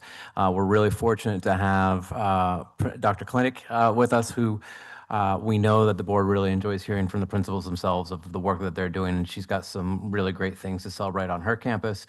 And we utilize those principals and their experiences to be models for what are good practices that we can emulate as being our own best researchers. So that being said, I turn it over to the illustrious Dr. Lloyd to talk us through. He is illustrious. Thank you, Dr. Elshire. President Ovalle, Member Graham, it's nice to be here with you finally, and all the other members of the board. It's good to be with you. Members of cabinet and community, grateful to be here with you tonight. I've got the clicker, great. So tonight we're talking about our math and our progress with our math. I am going to present some of the proficiency data and how our students are doing with relative to their grade level proficiency tonight. So these are related to these goals that we've set. These are the year-end goals that we have, as Dr. Gonzalez stated, for our students. So this year, we're hoping to hit 41% of our students in third grade pass the state assessment, which will be in April. And for our eighth graders, our target for this year is 28% of our students to pass the state assessment in April for math. So what we've done for our interims is we have selected target schools. So our target schools again, or focus schools, sorry, are Emerson and Lowell for our interim goal 2.1, which is for our first grade students who are performing on grade level. We try and ensure that we can prepare our students so that by third grade, they are going to be able to help and reach those targets that we set for the end of year goals. So this is our first grade results from our winter benchmark, which we did in December. And again, we are focusing just on the results for our Emerson students. That is why when you look at the numbers for the number of students in this first column of the table, the all first grade, it's a total of 47 students. So it's not a high number of students when you add those two schools together. And so the change is that we see is very few students when we're talking about some of the changes that we are trying to ensure that happens with these targets specifically. So I'm going to point your attention now to the line graph. And you can see the line graph has gone flat and a little bit down. This year, relative to previous years, to the past 2 years, it's gone down it's declined by 1%. So we're not making the gains with our first grade on grade level at Lowell and Emerson, at least towards this target that we have set. And you can see the breakdown by different groups on the right. Again, we do less than 10. We don't report for less than 10 in a group for confidentiality and to protect, and as part of FERPA and just best practice with reporting on students and student sizes. And so in this case, you only see a target for the Hispanic group, and for students who receive free and reduced lunch. And you can see we didn't meet for those specific groups either, or for the overall first graders. for this focus or for this interim goal. For second grade, you see a similar trend, except in this case, it's a little bit worse. We went from 13% on grade at this point last year to only 10% at Lowell and Emerson this year. And you can see, again, looking at the numbers, we're talking about 48 students. And one difference this year is that we, out of the 12 special education students who receive exceptional services, we did have more students proficient this year, and they actually exceeded the target that we set for this year. So that is why their target number or their actual number is highlighted green, because the target was 16% and they surpassed that. And so that is a celebration that we have for our second grade students at Emerson and Lowell, is getting more of those students to be on grade at this point in the year. Moving on, we are also sharing again the results for our goal 5, which is also math related. In this case, we're talking about sixth grade students in 2 focus schools. The focus schools are Capital and Herrera. And just to give brief reminder for why these schools were chosen, we looked at multiple years of data for these schools, both on their interims as well as end of year progress. And we recognized that these schools were below the district average, in some cases by significant amounts. And so we wanted to provide additional supports and resources and make plans to target their needs specifically. So that's why these schools, Capital and Herrera, for example, were chosen for interim goal 5.1 as the focus schools. And we set the target it was a 2-year target, and we set the target to be above 26%. So that's why you see the star at 27%. We did not hit that this year, although we did make progress from last year with this cohort. We went from 14% on grade in the winter of last year to 19% on grade winter of this year. And again, that was just taken in December. So we're talking about results from just a month ago. And you can see all of our subgroups are highlighted red. None of those groups hit the target, and you see the group in this case that's farthest away from their target is our ESS group. Then going on to 5.2, now we're speaking about 7th grade at the same focus schools, Capital and Herrera. And in this case, we did decline from prior years. And this is actually our lowest year for those 2 schools out of the last 4 years. So that is a concern and something that we will speak to and address here in a moment. We're talking about what we will be focusing on going forward.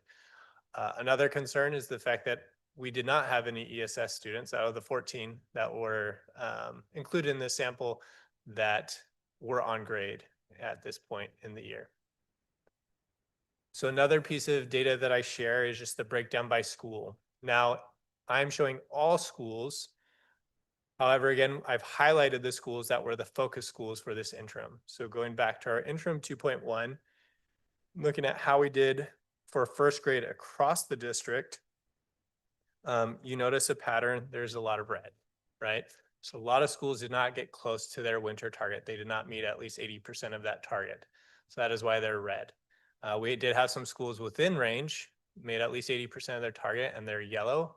And those that met or surpassed are green. Our 2 focus schools, Emerson, did increase from the fall 10 to 15%, and Lowell did not increase from the fall. They maintained a 0% on grade. I do want to give a little bit more context to this, because that is very sad news for a school that's working very hard, started a new program at Lowell, the DLI program in K1. And one of the things I will share about this is they did meet their growth target. So every year we have leading and lagging indicators, meaning our proficiency often is determined by how much we grow, right? So growth is actually the leading indicator that determines our proficiency.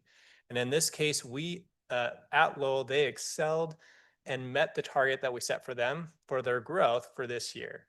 And so although there's 0%, what that means is they had 5 students within 5 points of being on grade level. So a lot of students are very close at Lowell to being on grade level, and many students grew at the rate that we need for them to grow to grade level proficiency.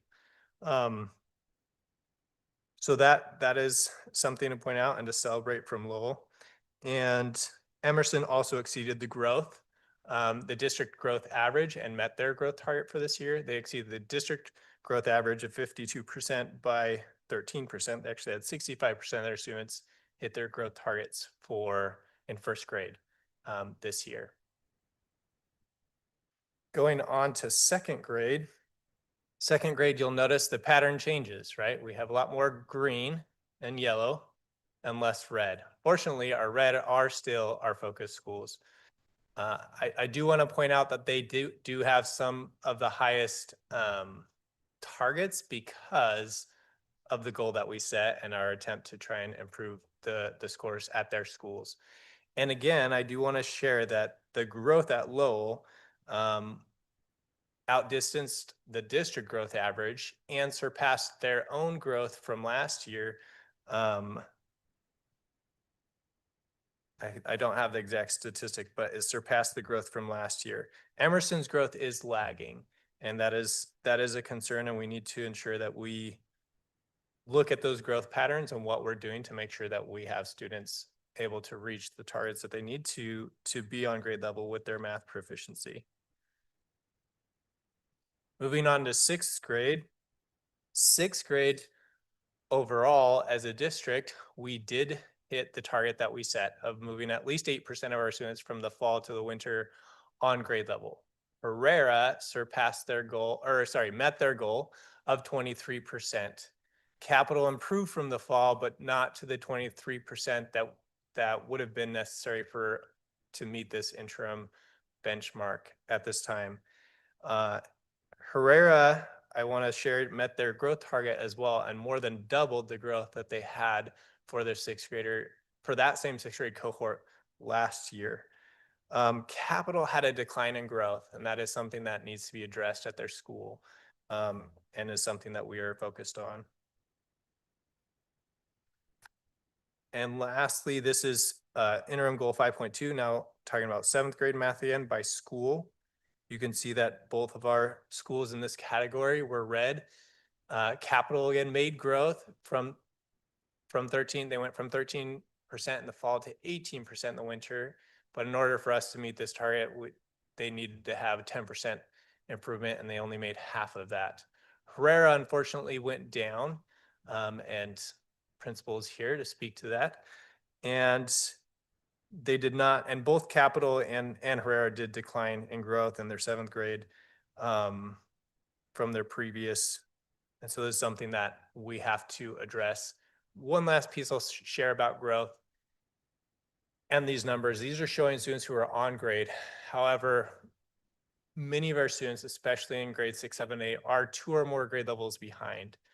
So one of the things that we're going to speak to tonight is the fact that many of those students are not growing at a rate where they're going to get to grade level, not this year and not within the foreseeable future. And that is a pattern that we have to disrupt and that we are committed to disrupting. And so I'll turn the time back over for how we plan to change some of those patterns and those trajectories for our students to some of my colleagues. Thank you, Dr. Lloyd. And just another, first of all, Dr. Lloyd, thank you for showing the diversity of the data and how different ways to look at it. For our board, a couple of things I want to emphasize, and I want to make sure vocabulary matters. We have talked to the board before, and I want to make sure we're all sort of level setting in regards to sort of the philosophy we have of trajectory changing or trajectory busting schools, right? That was a term we used at the very beginning of this year to talk about the work that we know research says for students that are below grade level, they need to make an average of 1.5 years worth of growth year to year in order to get caught up by the time we need them to be able to go on to high school and persist in high school. So we take that challenge really seriously because, as Dr. Lloyd noted, many of our students start far below grade level. Even when we go into first grade, we see many of our students below first grade. And so we want to make sure that we are continually monitoring this progress And we are really challenging ourselves that 1 year's growth is not necessarily enough for our students. They need to be having 1.5 or more in order to get to where we need them to be to compete at a high level and be able to have the doors open to them and the options open in the high school for whatever they choose. So I want to make sure that we were clear on that. And then the other part I want to make sure is this is probably some of the most important data we're going to go over with the board. And the reason why is this is winter data. It's not the end of the story yet.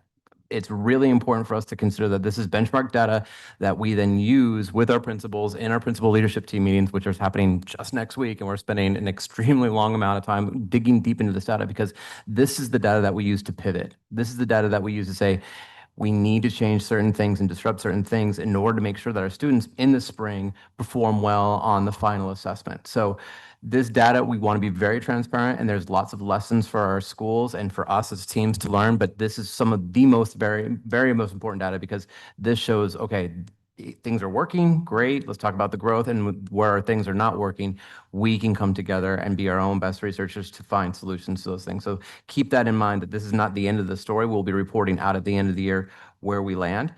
This is just a snapshot of where we are right now, and it's data that is critically important for all of our principals as we begin to plan what spring is going to look like for us. And I'll turn it over to Dr. Galletti, and in a moment, Dr. Clinic will be talking about the incredible work that they're doing and the lessons they're pulling from the data.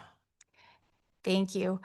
So yes, we have been doing a lot of work. Our school leaders, our teachers have been doing a lot of really good work. Some of the work that we have noted that is working is, and you saw that in the data, even when we looked at Emerson's growth with their exceptional student services, their ESS teachers or their students rather, ensuring that all of our students have access to grade level content with strong instructional strategies. So it's been a focus of us for this year in working collaboratively with the Exceptional Student Services Department to ensure that all of the teachers have access to the grade level curriculum material and also support with instructional planning and also just PD on those materials. So that has been a focus this year. And additionally, promoting coherence through those collaborative team meetings, those collaborative team times when teachers come together and they plan together and they look at data together. I know that's something that Dr. Clinic will be going into a little bit more depth with you, but that's been something that we've seen really supporting some of the bright spots that when we're looking across the district. Coaching by numerous individuals, that includes our administrators at our school campuses, our instructional coaches, and also our district curriculum folks as well. So often working in tandem to support teachers and provide feedback to support their growth and also their effective instruction within the classroom. And then monitoring and supporting constantly with the staff with our district adopted curriculum to ensure that we have that consistency and coherence across our schools and across our grade levels. So that includes doing regular walkthroughs, looking to see, are we seeing those curricular materials and those practices that we are providing the training on and the coaching on and the support on, so that we can really provide that additional level of support in the moment, on the spot, in a job embedded type of a way with our teachers. Clearly, we have work to do as well. And so that is something that we are really looking at as far as the data goes and working collaboratively with our school leaders and our teachers. Some of the things that we've identified is using data to plan. So we're using those curriculum materials. We're seeing a lot of hard work there in making sure that we're utilizing those with our students, but making sure that we're also building that data literacy with our teachers and our schools so that they're also using the data on their students to help support their planning and targeting the instruction in that tier 2. So that's the time when during the day when they're helping to fill some of those additional needs that that we know our students have. Using math screeners, those are assessments that are designed, and this is something new this year. So this is something that is, they're brief tests, they're on targeted skills, and they really help to give additional information to our teachers to provide really strategic instruction during small group times. So they'll take the benchmark assessments, make determinations of who might need additional screeners. So that's helping to really look at the math foundational skills at a deeper level so that we can provide more specific support. So that's something that we're starting and starting to see some more strategic planning around the small groups as a result. Providing targeted professional development for our middle school math educators in math instruction, scaffolding, and planning. So we have a middle school math task force this year with some fabulous math teacher leaders who have been an incredible voice and support in this area, not only providing ideas, suggestions, and support, but also leading a lot of the work on their school campuses as well. And then strategically assigning instructional coaches. So we have instructional coaches. And so using this data to help work with our school leaders and really dig into this to see where might we need to focus their attention a little bit more to provide that, whether it's additional support with math content or the math instruction itself, so that we can start to see the growth there. And then again, the early math. And this is something that our screeners are really designed to help support is the screeners really focus on the number and operations and that number sense at those early grade levels to help really target the supports that we're providing. So that early math support, building the conceptual understanding so that students understand what it is that they are doing with those numbers and not just memorizing things without having that, so that they can build those skills into more complex math concepts later on. And then responding to the word problems. We know that there are a lot of word problems. And so that is something that we have focused on this year in providing professional learning on academic vocabulary and vocabulary development, and also student discourse. So how are our students in the classroom using those math terminology that they are learning? How are they using that to talk about the math that they're doing with one another in a really focused way? Because we know that that will help support those word problems when they encounter those on assessments. So with that, I'm going to turn it over to Dr. Clinic. She's going to provide some more specific examples of how some of this is playing out on the Herrera School campus. And if I could, just for a proper introduction, Dr. Clinic came to us. This is her second year over at Herrera. So last year was her first year as a first-year principal coming into a new school and really learning the culture of Herrera. And this year, she's really turned her attention on the instructional leadership aspect of it and has been doing some incredible work. So she'll talk a little bit about that. Thank you. So this year and following the benchmark assessments that we just had, as a school and as a leadership team, we've taken time to reflect on the action steps that those grade levels that are showing the most growth have taken. So for example, in third grade, they've been using a lot of our iReady data, not just from benchmarks, but also comprehension checks and their own assessments in their classroom, and they're able to use the data they're collecting to create small groups. So a large part of their focus is small group instruction. So they have interactive and deeper level conversations within those groups because they're able to pull groups based off of student levels and abilities. Fifth and sixth grade is a focus area for us, as it is a middle school or middle grades focus for our campus. So they do use our iReady curriculum regularly. And with that, they're able to also pull data. Their huge focus is collaborative team meetings. So they meet not just once a week with their leadership team, so with our admin team, but also on their own multiple times a week during their prep times. So that way they're able to use that data, create intervention groups, and then strategically group those students based off their individual needs. So they use a lot of that information that they collect in both math and ELA, and they review those groups that they have weekly or biweekly based off of what they're seeing in the classroom. And one of the huge focus areas is that teamwork among their grade level team members. So fifth and sixth grade, those are our cohorts for 2028 and 2029, and their collaboration as a team is truly what I believe is moving them forward. We do have the unique opportunity of having the arts. So arts integration is something that is Actually coming up a lot in those grade levels that are showing the most progress and growth, our arts teachers that are pushing into those classrooms for interventions are actually showing a lot of improvement, not just in arts, of course, but also in ELA and math.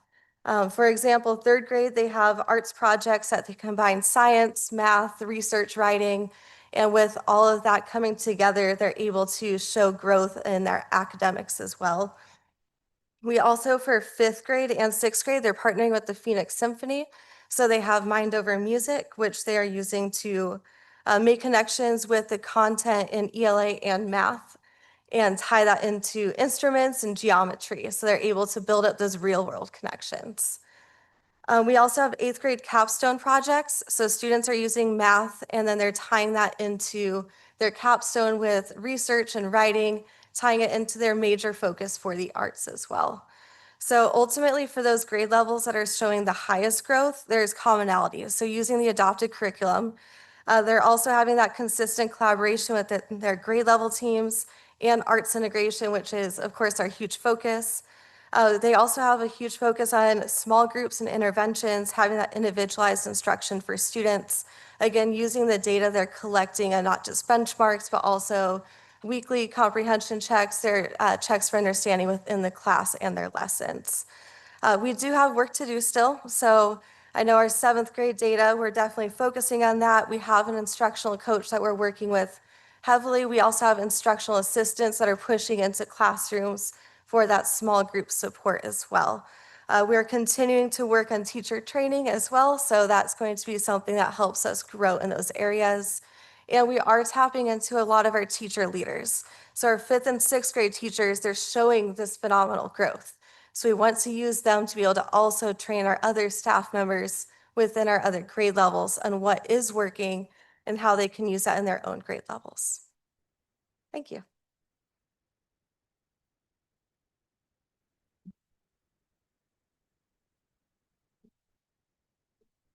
With that, we are open to any questions. You've got some phenomenal experts here to be able to answer or give any additional guidance on the data that we have, and we'll be happy to entertain that. I just want to say thank you for the presentation. I think that like the spirit of this, I know you guys have been doing this long before I was up here, but I think it's very helpful for us to be able to appreciate the wins where we can get them and maybe more importantly, be really like sober about the progress we need to continue making. In particular, Dr. Clinic wanted to congratulate you on, I think, a lot of like great progress clearly year over year. And with that in mind, this, I don't need an answer to tonight, but something to think about, from my perspective, if like being in the mindset, I have like a particular, I guess, focus on the idea of taking our like teachers who are seeing some real amazing results in their classroom and doing whatever we can. You've talked about being your own research department here. I think resources are always an issue. That's like table stakes, but not letting that be the end of the conversation, bringing us proactively opportunities where if we can consider something to support the coaching in particular, like taking our teachers who are seeing that like huge progress and great success and finding ways to deploy them with their peer teachers, even across schools where possible. And then, yeah, like the same with the principals who are, taking maybe different tacks in different schools and trying to share those best practices. I know a lot of that already happens, but if there's an opportunity or a barrier that's there today that we can consider, trying to do something about at the board level, I certainly, please bring us those things.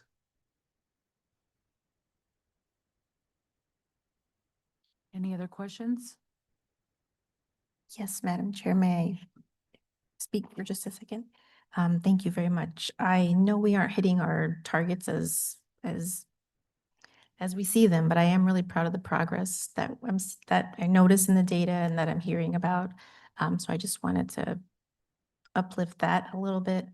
And I just had a quick question regarding coaching and things like that. When that goes on, does it happen during our collaborative team meetings or is it more one-on-one type session? I just wondered what that looks like. It happens all of the time, all of those places and spaces. And if you want to add anything, but it happens they're often, it looks like sometimes it depends on the teacher. Sometimes they're working with an entire team and they're team coaching a whole grade level. Sometimes they're working with individual teachers on specific skills over a longer period of time. Sometimes it's on something that's a shorter period of time. It could look like co-planning together. It could look like unpacking data and helping plan with a group together. It could look like co-teaching. It could look like they're modeling something in a classroom. And to your point also, sometimes they are also taking, they work across the district with all of the different schools. And so we meet regularly. And so I know that they have even a chat together where they are asking sometimes, is there a teacher? They're looking for a specific teacher to go and see. And again, to the point of our math task force with our middle school math task force, there's some incredible leaders. And I know that some of those teachers that are on that math task force have been visited with coaches and with math teachers across our district numerous times. And so we're really trying to build the capacity of all of our teachers and also honor the incredible work that they're doing and helping to make sure that we are capitalizing on that and allowing it to be shared with others.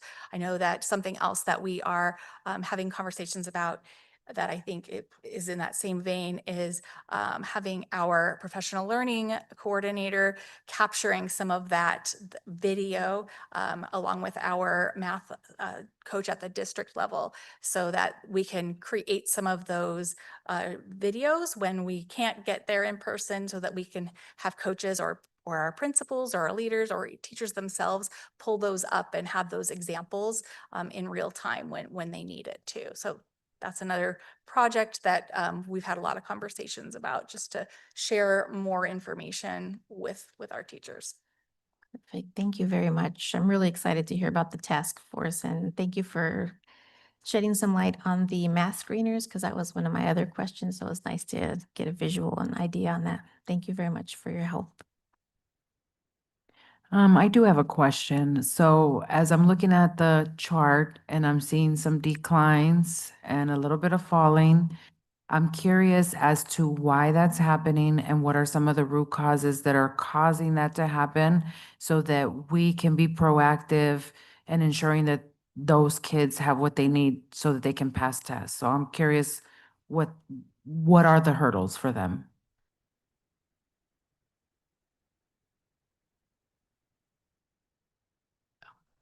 Some of the hurdles that we know are in the first part of their journeys, they're not getting enough math. So it starts in kindergarten, as was mentioned before, where we're getting behind. So already starting in first grade, we have a lot of students that are playing catch up.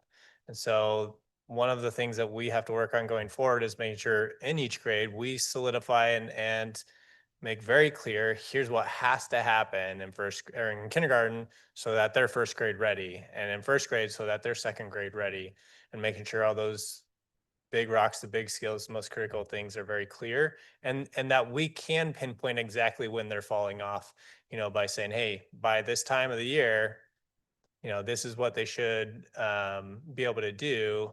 And so we're missing those skills that we need to be able to address and be able to do that very clearly and very quickly so that we can identify those things. Some of the things that we know from doing working on our curriculum is that we are still working on helping our teachers teach the curriculum in the way that it was intended, so that it is inquiry based, but we're not getting bogged down and we're able to continue to get through lessons. And when I say bogged down, sometimes teachers will either get stuck in certain parts of lessons or not get to certain parts of lessons. And so that means students aren't getting all the content that they need to be able to show a greater level of mastery when they go and take the assessments. Trying to think of what else. Anything else you guys would add? One of the things I think to Dr. Lloyd's point, foundational begins in preschool and kindergarten in terms of developing numeracy. And I think for a long time, we've had this kind of a focus as a nation on developing early literacy and we've kind of glossed over numeracy and its value and importance. I'm really proud of the work Dr. Lloyd has been doing with our preschool program and Ms. Eddington, helping to develop a really strong sense of what are the numeracy and literacy foundations that have to be developed in preschool to prepare students for kindergarten and being able to continue to grow. And they're doing it not from a drill and kill kind of an approach. They do it through play-based, developmentally appropriate opportunities for students to develop number sense. So understanding the correlation between this and what that value is. In the same way that we learn letters and we learn letter sounds, letter names and letter sounds. And they're doing some work that is really impactful, and we're seeing amazing growth with our preschool students. We have a responsibility now to make sure that those students leaving preschool are coming into kinder and first grade classrooms with the same sort of mentality of building in both literacy and numeracy skills early. Because we know when we build that foundation, that's going to carry through. And so we're working on some very intentional sorts of opportunities to train and build opportunities, not only to receive the skill sets that are necessary, but then to sit down, look at our data, and create those planning opportunities that Dr. Clinic was talking about with her teams, so that they can create the small groups that are going to take the students even further. You heard Dr. Galletti mention that when they're in the small groups, students are developing a stronger sense and use of the academic vocabulary, using math terms, using their vocabulary that they need, that they're learning, that they're being able to express themselves, but they're also now taking more ownership of the learning. Instead of being a passive recipient of somebody telling me this, I'm now in the seat of being able to understand it and discover it in a way that's meaningful for me, and I can apply it immediately and enjoy success. That's the kind of learning framework we need to start providing. And it's a very foundational pivot to what we've been doing, and not just in our district, across the nation. These are foundational changes that we need to begin to create, and we're really working on building those systems in the same way we're working on building systems in other parts of the district, building those systems that allow our teachers to enjoy success, to be able to be their own best researchers, and to take what's working and share it with others. And those are the things that are needed. And the reasons that we're not seeing that continued success is because every cohort gets a little bit of a different experience. We need to create that consistency across experiences, so every cohort comes with the same level of preparation, and we don't see this jump from cohort to cohort. Instead, we see this kind of progression. I'd share two more words. Based on our observations that we've done so far throughout this year, two areas that we have to improve are access to grade level content. Because if you're an 8th grader, but your functional math level is 4th grade, there's some work that has to be done so that you can access and do your 8th grade work, right? The other one is agency, right? Because oftentimes what happens when students are so low is the teachers want to take all the control because they're worried about, well, if I just give them this stuff to do, they haven't been able to do any of it yet. And so they take a lot of that control, and the agency that students have to learn and to think and to do the majority of the work gets too often pulled out of their hands. And so we have to work and make sure that we allow them the opportunity to work and think as math thinkers, right? And doing those two things, if we can do those well, that's going to build the thing that's probably most lacking with our students in upper grades at this point, which is self-efficacy, meaning they don't even believe they can do math anymore. I'm not a math person. I can't do math, because every year for the last 4 years, they've scored low, and most of the time they know it, right? Like they know that they're not doing well and that they haven't made progress. So those are the two words I'd leave you with: access and agency, that we know from our observations and our work in the classrooms that we have to improve instructionally. Yes, thank you for that. I guess what I was trying to get at is that there's more deeper rooted issues that young people are facing in order for them to go to school and thrive. And so I know that when I look at the demographics of where these schools are, I can, especially because I'm from here, like I can gather quickly, like boom, boom, boom. I know what's going on probably at the home base. So I guess my comment would be like, getting parents engaged, making sure that families, because I mean, the school, we can only do so much. And like I mentioned, there are more deeply rooted issues that are not being taken consideration into these equations. But, making sure that parents, math is a hard one. I know my son is doing math and I'm going to take a math class soon. So I'm like, what the heck? But yeah, just making sure we're taking all those things into consideration. But I do thank you for your work. You and I have spoken on the side many times, and I respect what you do. And I know you really care about getting kids up to grade level and achievement. So thank you.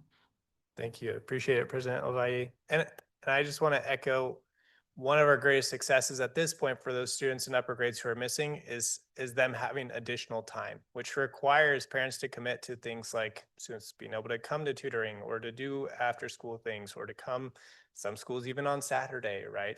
Because at this point, they need more time with good instruction and practice to make up some of what they've lost.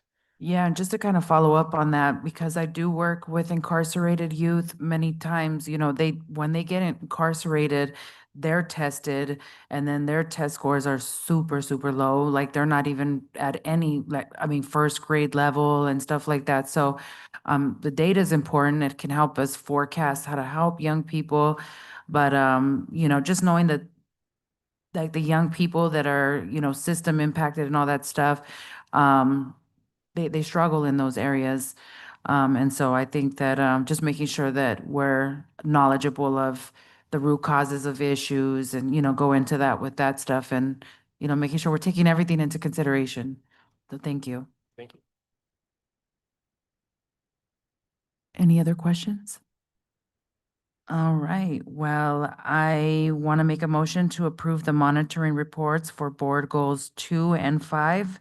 Can I get a second? Second.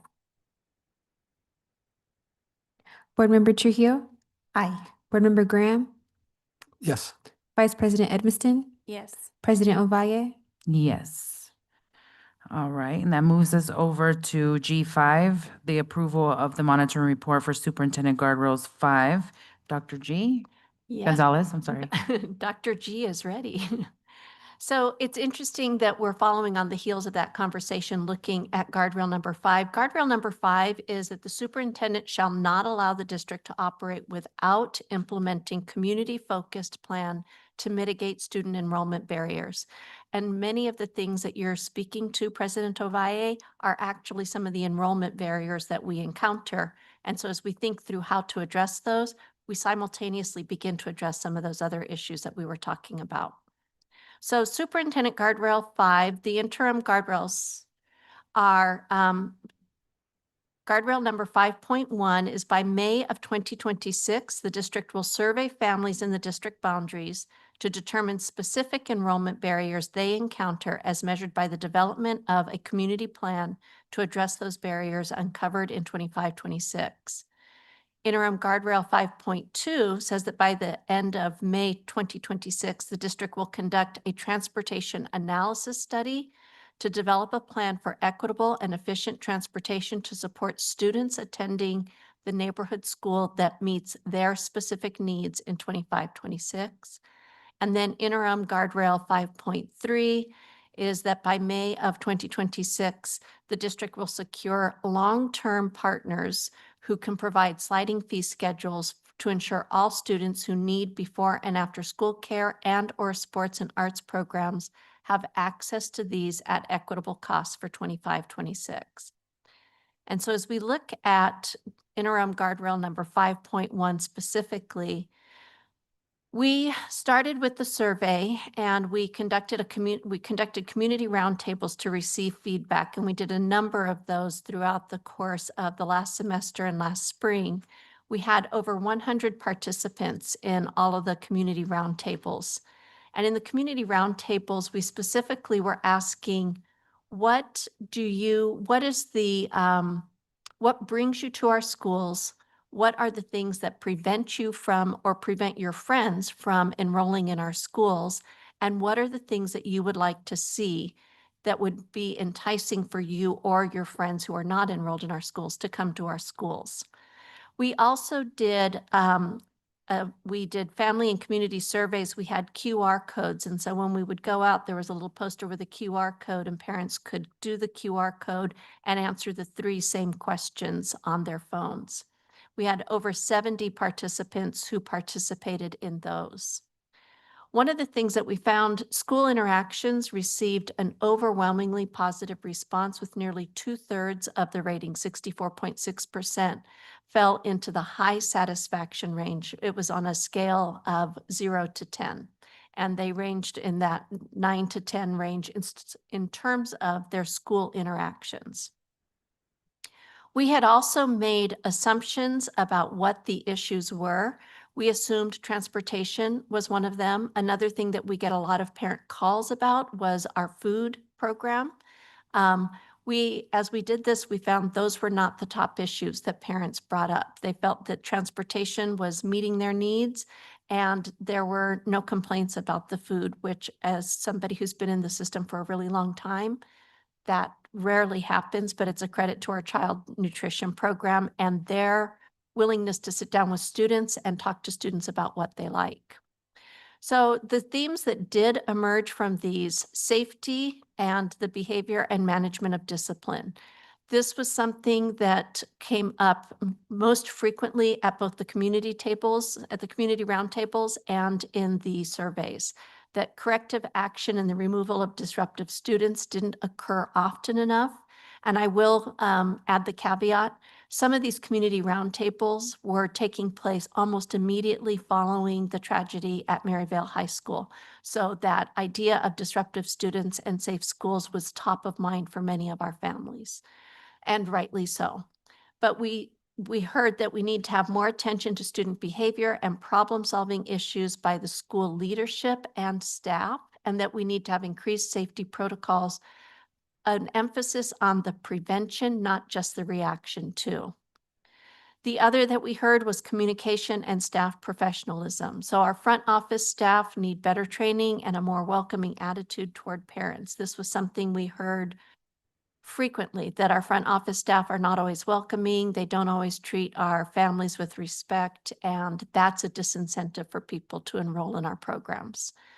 They also commented that school needs to improve the communication on logistics, such as when a student is absent, when there's an event, and on safety. Are they getting timely communication back to them and getting information that's helping them with their decision-making? And then there's also a general comment that the district needs to return calls and emails more promptly. So academic and extracurricular enrichment, one of the trends that we've seen as we look at our student enrollment, we tend to have students stay with us kindergarten through about 5th grade, and then our enrollment drops pretty drastically in middle school. And this seems to help explain that. They want to see more extracurricular activities and sports. They want to bring back the STEM program. They said we needed to increase lunchtime to 30 minutes so students have more time to eat. But they also felt that we needed to provide homework to students that were struggling with subjects. In terms of the bringing back the STEM programs, one of the comments that I hear frequently from parents is that we need to have better programs for students that are preparing them for success in high school, but also getting them oriented toward a career and technical kind of framework, that when we can give them something hands-on that they can relate to, it's more likely that they will persevere in high school and work toward either a degree attainment or a certification attainment in something that's of high interest. And then we also heard, and this goes back to your comment, President Ovalle, about circumstances in the neighborhoods in which they live, that there needs to be more emphasis on mental health and resource support, not only for our students, but for our families as well. A frequent comment was around anti-bullying and having an anti-bullying center and a confidential teacher counselor who can work with them. Increasing access to sensory tools, mental health supports, and inclusive classrooms, and more parent training for IEPs and behavior supports. So parents often would say, I I don't know what to do at home. And if I could get support and help, that would help me as well. And I could be a better partner in the school programs. Interim Guardrail 5.2 was our transportation analysis study. So we did the transportation analysis study, and Mr. Whittle came on board at the very end of that last March. It's almost a year now, and started to put into place some of the recommendations that came from that study. And Mr. Whittle, I can let you speak to any of these, but these are, if you look at this, the performance system for punctuality, safety, attendance, and bus maintenance to give drivers opportunities to get prime routes and to have opportunities to do extra driving beyond their workday so that they can earn a little extra money as an incentive. Using the hub stops. So we had for a long time been doing more door-to-door pickups, which is extremely inefficient from a cost perspective. So we created hub stops, and we have crossing guards or other adults at those hub stops to help monitor the students as they're waiting for their bus. And then the bus picks them up from a hub stop and takes them to their schools. We also looked at more consistent start and end times for all students. At one point, I think we had 7 different start and end times with our schools. Some of them were published, some of them were not. So people were making up their own schedules, which created a lot of havoc for families. And we implemented using the Bus Right app. This is an app that parents can see so they can actually track where the bus is while they're waiting for their student or waiting for the bus to pick their student up. And it gives them an opportunity to interact with the student's driver. And then we also started doing a white fleet, which means a non-CDL. That allows us to take district vehicles to transport students rather than putting a single student with exceptional needs or a McKinney-Vento on an 80-passenger bus. We can put them on a small bus or a district vehicle and transport them door to door to meet their needs. So those are some of the things that we put into place. And then you'll see we had predicted at the beginning of the year, and this was before Mr. Whittle had opportunity to really dig into our data. He had predicted about a $300,000 cost savings. When we looked at this data, actual year-to-date savings from the recommendations being implemented is now at $1.5 million. So interim guardrail 5.3 was finding long-term partners who could provide sliding fee schedules. We know that we don't receive funding for after-school programming. We do not receive funding for preschool and Head Start. And so, but we know that those are important. And when we talk about our academic achievement and the importance of preschool, the importance of having those academic opportunities, enrichments beyond the school day, those are really critically important to student success. So we had been providing those, but we were providing them at the expense of other district needs. So we worked with staff to braid various providers, including the Department of Economic Security, the YMCA, Quality First, and district funds to be able to create funding options and scholarship opportunities so that any student who needed preschool or after-school programming could come in and we would be able to provide something for them. We used community input from public meetings and from the Reimagine Phoenix #1 staff surveys, where they expressed a strong desire to make sure that we continued to have early learning Head Start programs that could remain at the Hurd campus. And we, to this day, we do have that Hurd campus is still open for Head Start. And we have several students there. And then we also had community input and staff surveys that showed we needed to have extended days. So when you look on the next slide, here's some of the data that we have for our early learning opportunities. Head Start is at Bethune, Edison, Lowell, and Hurd. This is completely income-based, and it's 100% of the federal poverty line, and it is no cost to families. We have 66 students currently enrolled in Head Start programs across the district. At Faith North, we continue to provide a half-day programming for district residents at Faith North, and that is at no cost. And so there are 2 programs running simultaneous. There's a morning program and an afternoon program. And we have 117 students enrolled, and that is at no cost. At Shaw, we have half-day tuition for 3-year-olds. We grandfathered in the students that were in the program last year so that there was no cost to them. But going forward, all parents will have a cost associated with the preschool there. But the Shaw half-day tuition for 500, we have 28 students enrolled in that. And then we have full-time preschool at Kenilworth, Emerson, and Shaw. And that's a tuition-based option for 4-year-olds at $750 a month. The site, those sites were chosen because they are 5-star Quality First programs, which means we have scholarships that we're eligible to award to families who have a financial need. Using those scholarships, you can see that 100% of the families who've applied for scholarships have received one. And so the halftime preschool average cost per child is $500 per month. The full-time preschool with the 66 students, that full-time preschool average cost per child is $360. Looking at our before and after school programming, again, trying to find ways that we can leverage opportunities. We have YMCA, that is a before and after care program. There are DES eligible scholarships, and they also have other scholarship opportunities available for parents to apply for. Boys and Girls Clubs, the Homes and Gable branches are in-district scholarships that are available for them. G Road provides an on-site program at Emerson, and they also have, they're also the provider for 21st Century at at Emerson, and that is no cost to families.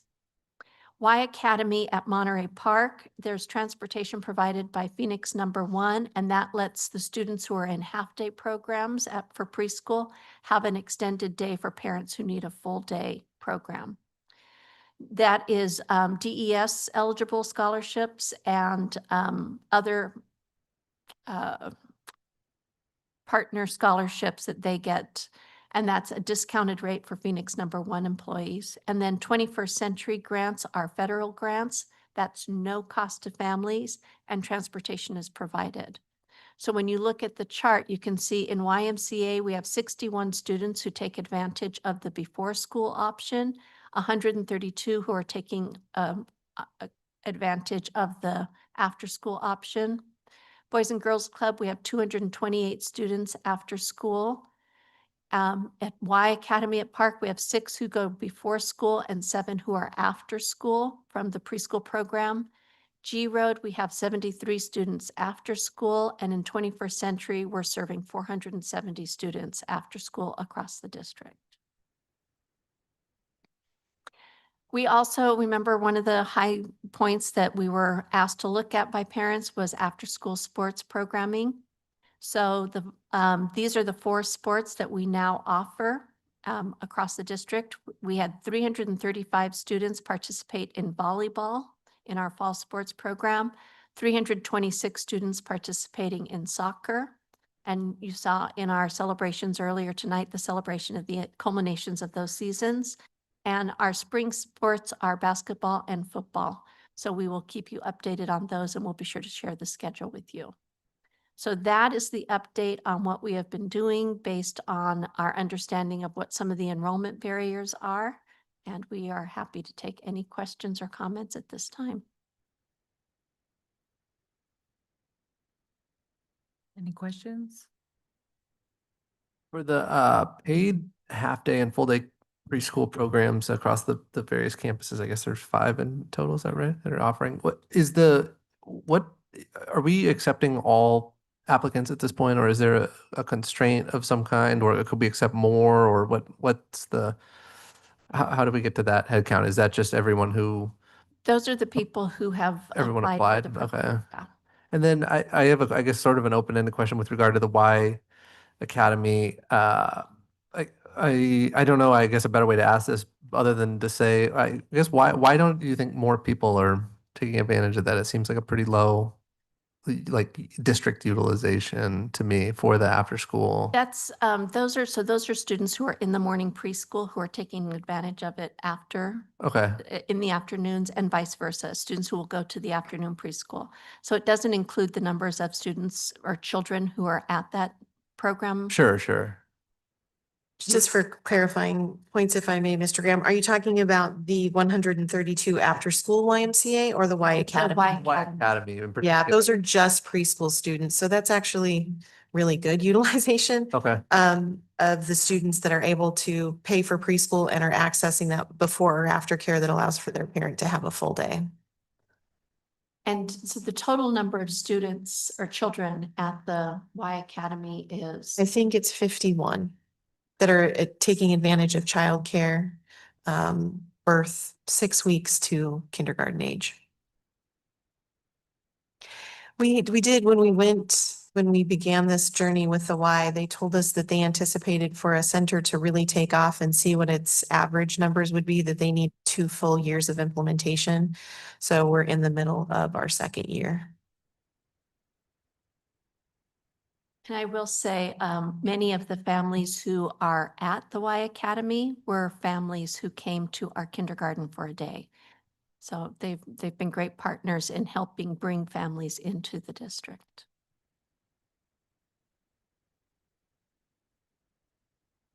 Any other questions? Yes, I have one. That really got my wheels spinning. Great question.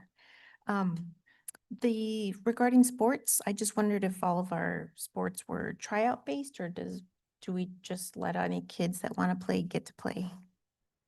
It's a great question. Our 7-8 is competitive and there are some tryouts there. Our 5-6, our club is what they call that. And those are pretty much anyone who wants to participate.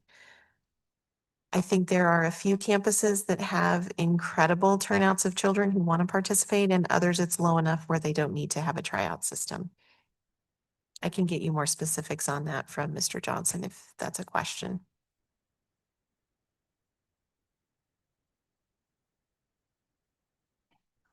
Any other questions? Good.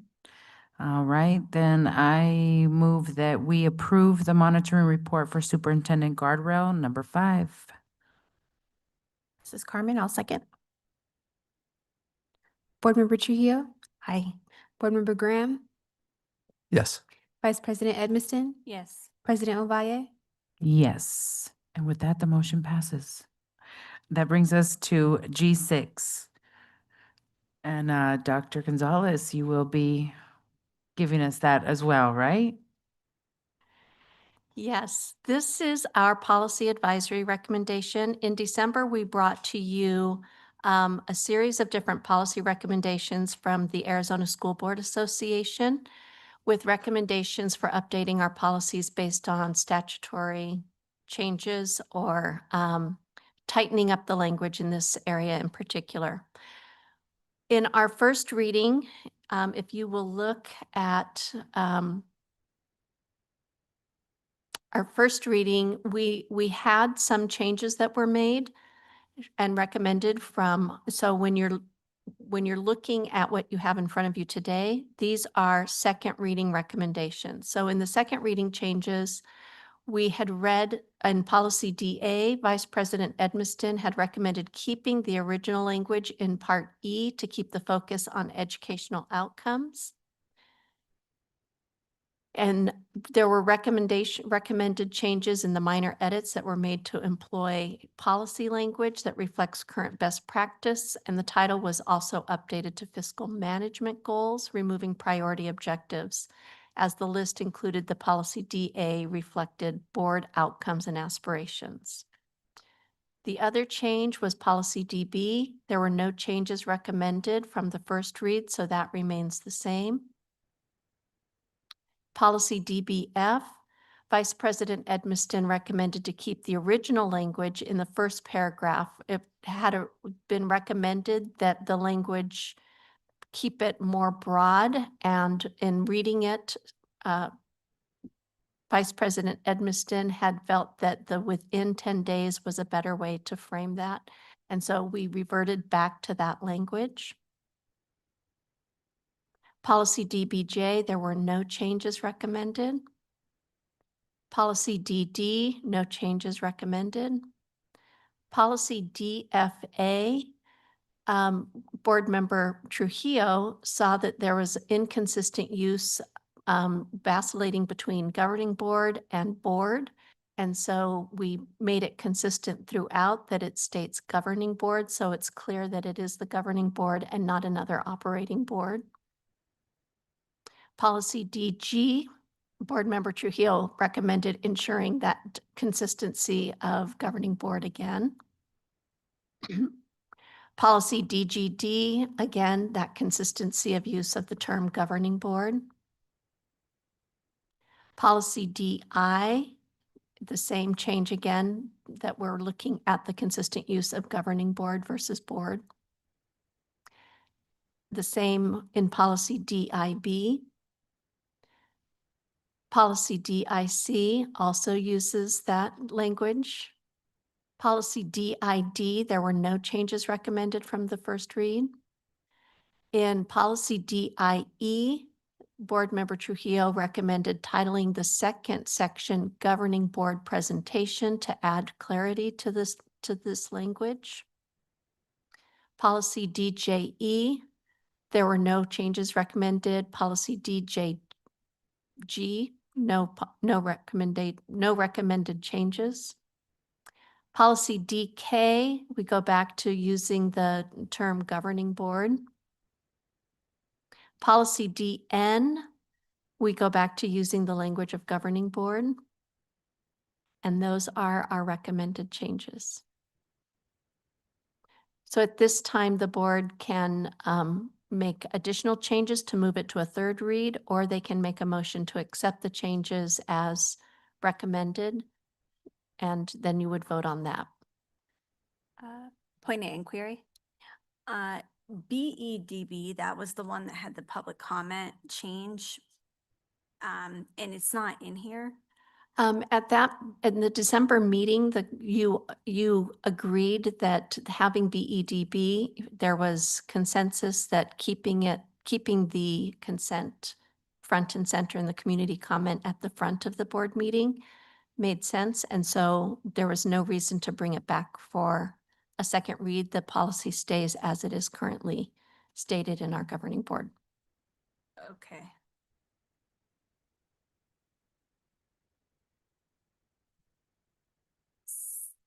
Second point of inquiry, is this time sensitive as far as when we need to get this done by? Yeah, we're behind the time schedule to have policies, and ASBA spent a lot of time last spring updating policies, and we did not have enough board members consistently to be able to start looking at these policy changes. But if you would need more time to look at them over and think about them, we can bring it over to a third read in February. I think that would be helpful, simply because there are a lot of edits, and the edits posted were like for a few days. So I would feel more comfortable voting on these in the next meeting. That's just my preference. So are you making a motion to move these to a third reading? I will make that motion, yes. I second. Board Member Trujillo, Aye. Board Member Graham, Yeah, I just wanted to quickly say, I know it's, it's tedious to have to do this a third time, but I do think, I agree that upon review, potentially there are things I missed the first time, but there are substantive changes and they're largely to do with revised statutes to some extent, but I just want to make sure that we're doing the right thing and actually reading them all again, and it would be helpful to have the extra time. So yes. Yes, the extra time is helpful. Thank you. Vice President Edmiston, Yes. President Ovalle, Yes. All right, so that brings the motion passes. Thank you. And that moves us to H1, future agenda items. Do we have anything that we want to add to the next agenda? I had one item that I think I submitted on there with regard to just some questions regarding the structure and our relationship with the Phoenix One Foundation. Is that what it's called?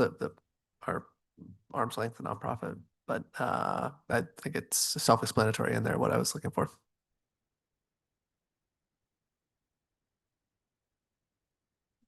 Anyone else? No? Okay, so then that moves us on to I, which is adjournment. And so I move that we adjourn this meeting at 8:43. Can I get a second? Second. Board Member Trujillo, Aye. Board Member Graham, Yes. Vice President Edmiston, Yes. President Ovalle. Yes. And with that, we conclude our meeting for the day. Thank you, and I hope